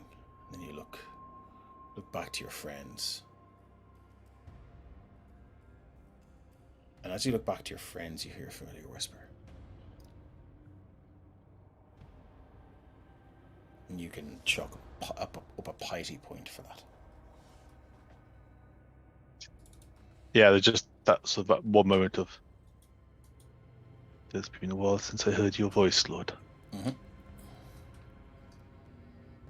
Let's do it. Okay. So as we were heading out and they've gone out, I want to, because these things were still like wearing some form of clothing and stuff. I just want to check they've got nothing useful on them. Sorry, which things? Oh, the things in the boxes. The fishy things here that we were fighting. No, are they? I mean, no. They're. It's almost as if like the slick fluid that just leaked and emanated from their bodies just it almost made the fabric part of their skin. It's really hard to separate it. Right. If you've ever had like a bandage over a weeping wound and you try to pull it off, it's not something you want to do. Is this something natural from this world or from my world? Make an Arcana check, my friend. Or if you want to argue for a different skill, I'm all ears. Arcana is perfect. Okay. It would be if I weren't a fucking idiot. 10. A 10. Nothing that sort of rings a bell from your neck of the woods anyway. Okay. I'll just head out. They're definitely new to you anyway. And they don't sort of remind you of home. Cool. Okay, making your way back up to the steps. Who would like to place the skull in the creepy key holder first? Again, I'm going to suggest we can mage hand that, and everyone else can. Sure. I presume the water's still there when we get back, and it sure is. Yeah, it's still there. Okay. And is there any sign? So in this now, going back in, are the torches still lit outside? They're not. No, this place was flooded until only recently. The sand is soaking wet beneath your feet, and puddles of seawater still remain dotted around the place. Oh, I'm gone the wrong direction. You can see those the detritus that is there in the map has very obviously moved around as the tide has sloshed it in and dragged it out further.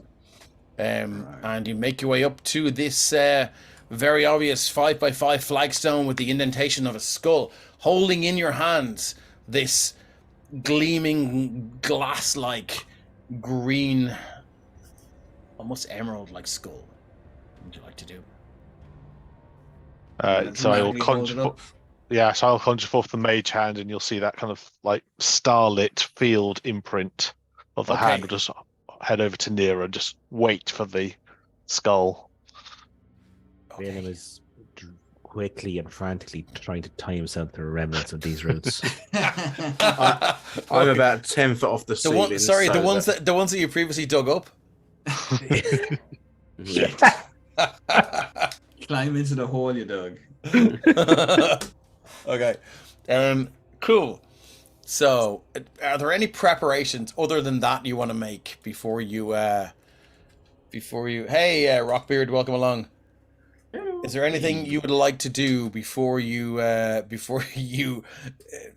place this skull in the recess and nullify this force field and Yes, there is. release Nira gallons and is- gallons of seawater? Nira is very tempted to take out the new hoverboard and try and surf The levitating plank you found. Surf the water back out. This is like fucking Escape from LA, where he's Oh. surfing on the fucking tsunami. If you go on the I won't plank, hear a word said against it. if you go on the plank, then Phoenix would be happy to like kind of get underneath it and like push you up into the air so you're higher up because it only levitates, right? It doesn't. It Yeah, only but- levitate. It won't lift me off the ground. It won't lift you off the ground, no. But So I I'm think thinking about using we it already as a established. surf on the water. if So you like as yeah. the wave comes crashing through, he's gonna try and like maybe surf. Okay, Yeah, okay. I'll He really Good wants dude. to do that, but he probably is trying to like. It's still a plank. Yeah. Okay. Cool.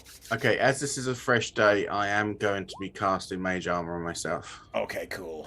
How long does it last? It lasts. Nira's 8 gonna get hours. the better of 8 himself and hours, climb nice, walls okay, cool. instead. So what does your mage armor look like, Phoenix?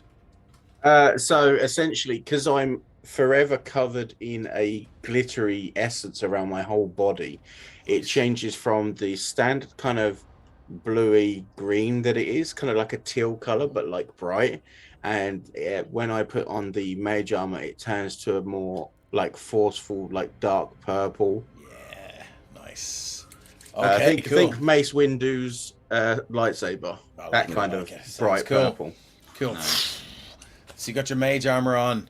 Anyone else like to take some precautions before the gallons and gallons I'm and going gallons to of water? cast guidance on myself. Nice. And then Kefra and Torvig are going to wedge themselves in that corner. Okay, cool. I presume Torvig has to be able to see where he's going, so he needs to keep a line of sight. So he's yeah, where it's, where do he you is. know what I'm gonna do? I'm gonna draw it for you. So it will be draw shape.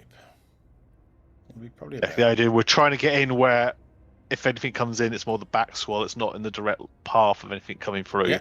Cool. But yeah, so we're kind of bracing ourselves there just to. Okay, so Phoenix is sort of out in the middle of the wash there. Are you okay there? I know, or- I'm like 10 foot away from the ceiling.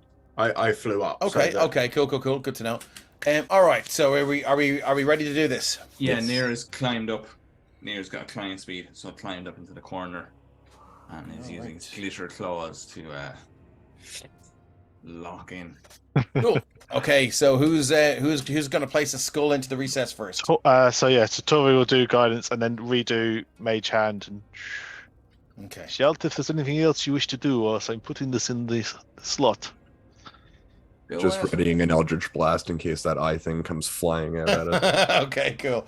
So, cool. As you place it down, it just it slots in perfectly, with a very satisfying click, and very unceremoniously, this thing just goes, and it's rushing water, seawater, filthy, and I mean, for 8 hours of sediment that's built up comes out first. Have you ever seen that reel where the dam has just been opened and it's just filth that comes out first, and then just so anyone that's taken that's sort of gone through some sort of process to steel themselves against it, you can make a strength saving throw, DC 12 with advantage. Oof. Phoenix, you are high enough that you don't get affected by this. Cool. The same with Oh, Nira, it's is it? Because Nira. Nira was up on the wall as well. Nira's up in the corner. Nira's up in the wall as well. And DC Yes. 12 strength saving throw with advantage. Dirty 20. Yeah. And Dira, Phelan, nice. 19. Kethra, 21. Easy. Ketra's just standing there in the middle of the flow. Come on! Pretty much. Nice. And And that's the other two. Nice. Easy. Torvig gets a 20. Yeah, so now it's a good 45 seconds to a minute before this rush of water recedes. Yeah, you guys, you are soaked to the bone, and it is salt water, it's seawater, and you're just standing there going, oh my god, that was intense. Phoenix is still flapping away. Do your wings flap or do you just fly? Yeah. They flap. So you're flapping away. The way I imagine them is that they flap so fast they actually almost look static. Oh, nice. Okay, kind of hummingbird style. Yeah. That's so cool. Yeah, and you can see the stairs up now. Hopefully, out of this place. Would you like me to go ahead and check? I'll come with you. Just don't tread on anything again, okay? I don't know what you're Jumps down talking about. and shakes off. So who's moving up? Phoenix is flying, Yeah. and Andy's following along on foot. Packed weapon changed into a quarterstaff and gently tapping these things as she's walking. Okay, cool. Let's do an investigation check with advantage. Okay. All right. I want to be checking now, for runes. This is not, it's not going to be an ongoing thing. I'm giving these as a bone in this occasion because you've been up there already. 18. It's an 18. Andy, as you make your way up about 20-25 feet, you do see another very obvious. It kind of goes in a little bit. Oh shit! Okay, she'll quickly change the quarterstaff to a spear, Mhm. and just scratch along the tile. And just anytime she comes along, like a pressure plate, she's just going to mark the tile, let everyone know where the tile is. Nice. Okay, cool. Good to know. You all can see the tile now. And I will tell you, had that gone off, it would have superheated the air, or the water was still there. It would have set the water boiling. So, yeah, nice spot.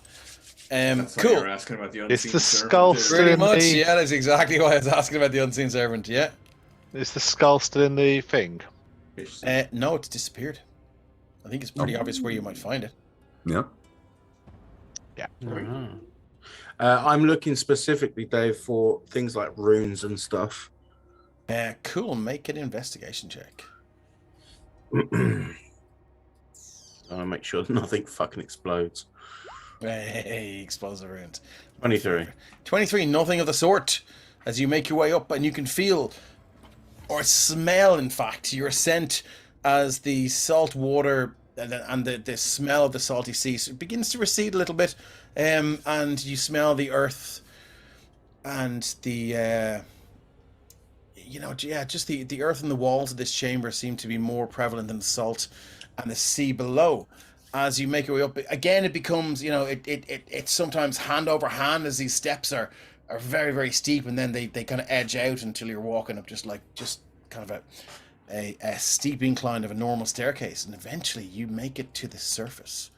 And Yay! you look around. Let me just get your character token. Actually, get rid of that square, so that doesn't come with you. I'm gonna get your tokens, and so I'm gonna move you up to the next map. Now, what I will say is, I'm just going to move you to a map. You're not necessarily here yet, okay? It's the only map I have. Move you up. Okay. And as you climb out, you can see your hand over hand. There's a lot of overgrown brush and bush and vine growth. You kind of push your way out, and you realize from the outside this place is quite cleverly hidden between like beneath very, very, very thick overgrowth. And I'm gonna move you over here. There we go. And you can see standing pretty much quite close to you. The first thing you hear is like a music on a lute. And he's like, what the fuck is that? And you hear that, and then you hear, who the fuck are you? As this tabaxi, holding a lute, wearing leather armor, holding a lute in his long coat, with his like white hair in his ears and he's like pointy teeth, is kind of standing there, and he's just like walking around. Going, all right, nice to meet you, but where the fuck you come from? Who the fuck are you? Who the fuck are you? I am Derthast the Melodious. Who are you? Ka-ching! And he strums his lute for dramatic effect. You are the bush people. Yeah, I will write a song for you. The bush people. Phelim's They gonna came start. from the bushes. They came from the bushes through the hole. Phelim's gonna start That's a work in clapping. progress, you know. It's a work. I'll work on it later. You know, it's fine. It's fine for me. I kind of feel like I'm being ganged up here. Let's everybody chill out a little bit. Just enjoying your music. Phelim's genuinely just clapping. Why don't you and- enjoy it from over there? Well, How you excellent. say? How you say? Like chill out, little bit. No problem. What's his response when a minotaur steps out of the corner? He's seen one before, so he's not overly stressed. Ah, He's like, you're a big fella, aren't you? so I'm told. Yeah, pretty big. Pretty good. Can you sing? Can you play the drums? I cannot play drums. I can play pipe. Can you play the Not pipe? I think I can Nira play has pipe a if you drum. need to. Does he have a drum? Give Nira us a does blast. have a Give me a drum. blast there, and then let me see how you play. I will pull out the panpipes. Give us a performance check. Are we going to start a traveling band? This is I amazing. think you might be start a traveling band. I would like to guide myself. Just that's been a bit rusty. Yeah. Stretch. So essentially, you're looking up the tab before you're playing the thing. This is where your guidance is. Well, there's a new, but yeah. How does that go again? Oh yeah. That one. Yeah. That is a massive 5. Oh, 5. Then you realize it's like there's some seawater. I should yeah, I need to seawater. leave the seaweed out. Apologies. It shoots out, and this tiny little sea urchin gets blocked in the largest, the lowest end pipe, and you shoot it out. Lands at his feet, and he's like, "All right, Yeah, let I the need some goal. practice. All right, no problem." So, I'm quite surprised to see some living people so close to the coast. You know. Yeah, I was about to say the same thing. How are you how's it alive? going? But I hear two people talking to me at the same time. Sorry, go ahead. Yeah. How exactly is it that you managed to survive? I have my ways and means, you know. No. I came in- Details, please. You tell. Why don't you tell me how you managed to survive? You've popped out of a hole in the ground, you know, and just jumped out on me. Talazar, the Melodious, writing my new opus, my new how you say Song? #1 hit. That's it. According to who? The hordes of undead. I don't play my music for those bastards. I think you'll find A bit of a stale audience. you should do the stand up, you know, it's pretty cool. But, you know, he takes a step forward. Another step forward. Where's Andy? Yeah, takes 2 steps forwards towards you. Throws the lute over his back. And his 2 hands are out now. And he goes, well, you know, this was the first place where it all began. And once they left, this was the first place to flourish back to life. So You're saying the rest of Ireland is dead still? no. Spot pockets of life, you know, beginning to pockets of life. Prospective audiences are beginning to regrow and sort of reemerge from the hidey holes they had, you know, and how you say, starting new communities like that, you know. So That makes sense. I understand that. everybody needs somebody to pick them up, you know. And he realizes he's actually playing air guitar. He pulls it over and he's So there you go. Great to meet you, and best of luck on the island of the dead. See you later. And he Why turns- are you turns here around. alone if there's no audience? What? And goes back. I'm sorry, what? Why are you here alone if there's no audience? There is audience all around. There's all creatures. Yeah, people, I'm here for inspiration. I'm going to write an epic tale about how all of this shit started, you know. And hopefully I can get off world. Would you possibly be prepared to share your ideas with us? Ideas for my next song? Or for... No, more I do not- a stand-up sorry, comedy as well, and I do a poetry. We're looking more just the details, which we wouldn't want to steal your thunder, such as it is. But we're here on fact-finding mission, and For whom? from people who do not live on this island who wish to know more. Really? So who are you finding facts for? What are the names? Where are they from? What do they do for a living? That is a lot of questions. I do not know which one to answer first. We are here Answer to the find first facts one for first. ourselves. I do not recall what your first question was. I'm sorry. Who are they? How about follow us around for a little while and maybe we'll tell you a few tales on the way. We could trade stories, notes. If somebody wants to make a persuasion check with advantage, they can. I'm definitely not a persuasive person. I could make the check. Wasn't doing much talking, but You I've got can. a big- Well, if you want to try and convince them to stay, you can certainly try. I don't think Andy would. Like I don't think she I would. will. Torvig will, because he's that way inclined. I am ping. trying to help, so. That's Oh. 27. Oh! Sorry, I just joined with the doggo here. Hello, say hello, Frisky. Actually, Yeah, his gig. yes, girl.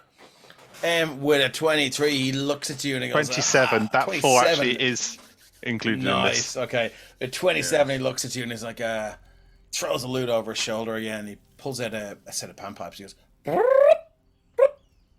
he goes, you know what? I might stick around for a while. You seem You like, remind me of some later than I used to know. You have how that you same say, wonderful grammar about you. interesting bunch, you know. So, I might. I My promise name you is won't- Torvig. It is a pleasure to meet you. You're Torvig. It's a pleasure to meet you too. You're a big one, aren't you? So I am told this is.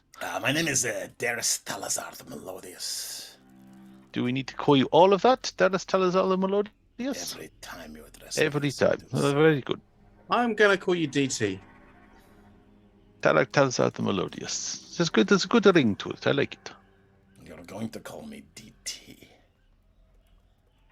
It's your initials, isn't it? Now, should I refer to everybody refer to themselves by their initials? Oh, we're the crazy bunch. You can call us that. The crazy bunch. And I just give Torvig a wink, like, don't really tell him. Alright. It's surely this name we are trying out. Alright, you promise you want to cut my head off when we're, how you say, She might. If And, this is going to be the case, then I will, how you say, well, take my leave. I'm pretty certain Kefra will not chop your head off. You have not yet so, spoken to her. She has no reason to do so.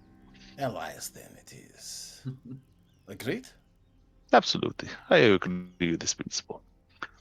What about the rest of you? Are Do we it. considered allies, or are we not? Do I really look like I could chop your head off? No, you look like you could do some other stuff to me, though. Pretty nasty. How about shake your hand? And I'll hold out my hand, even though it's probably like not even a quarter the size of his. Yeah, I'm gonna go start she for 1 second.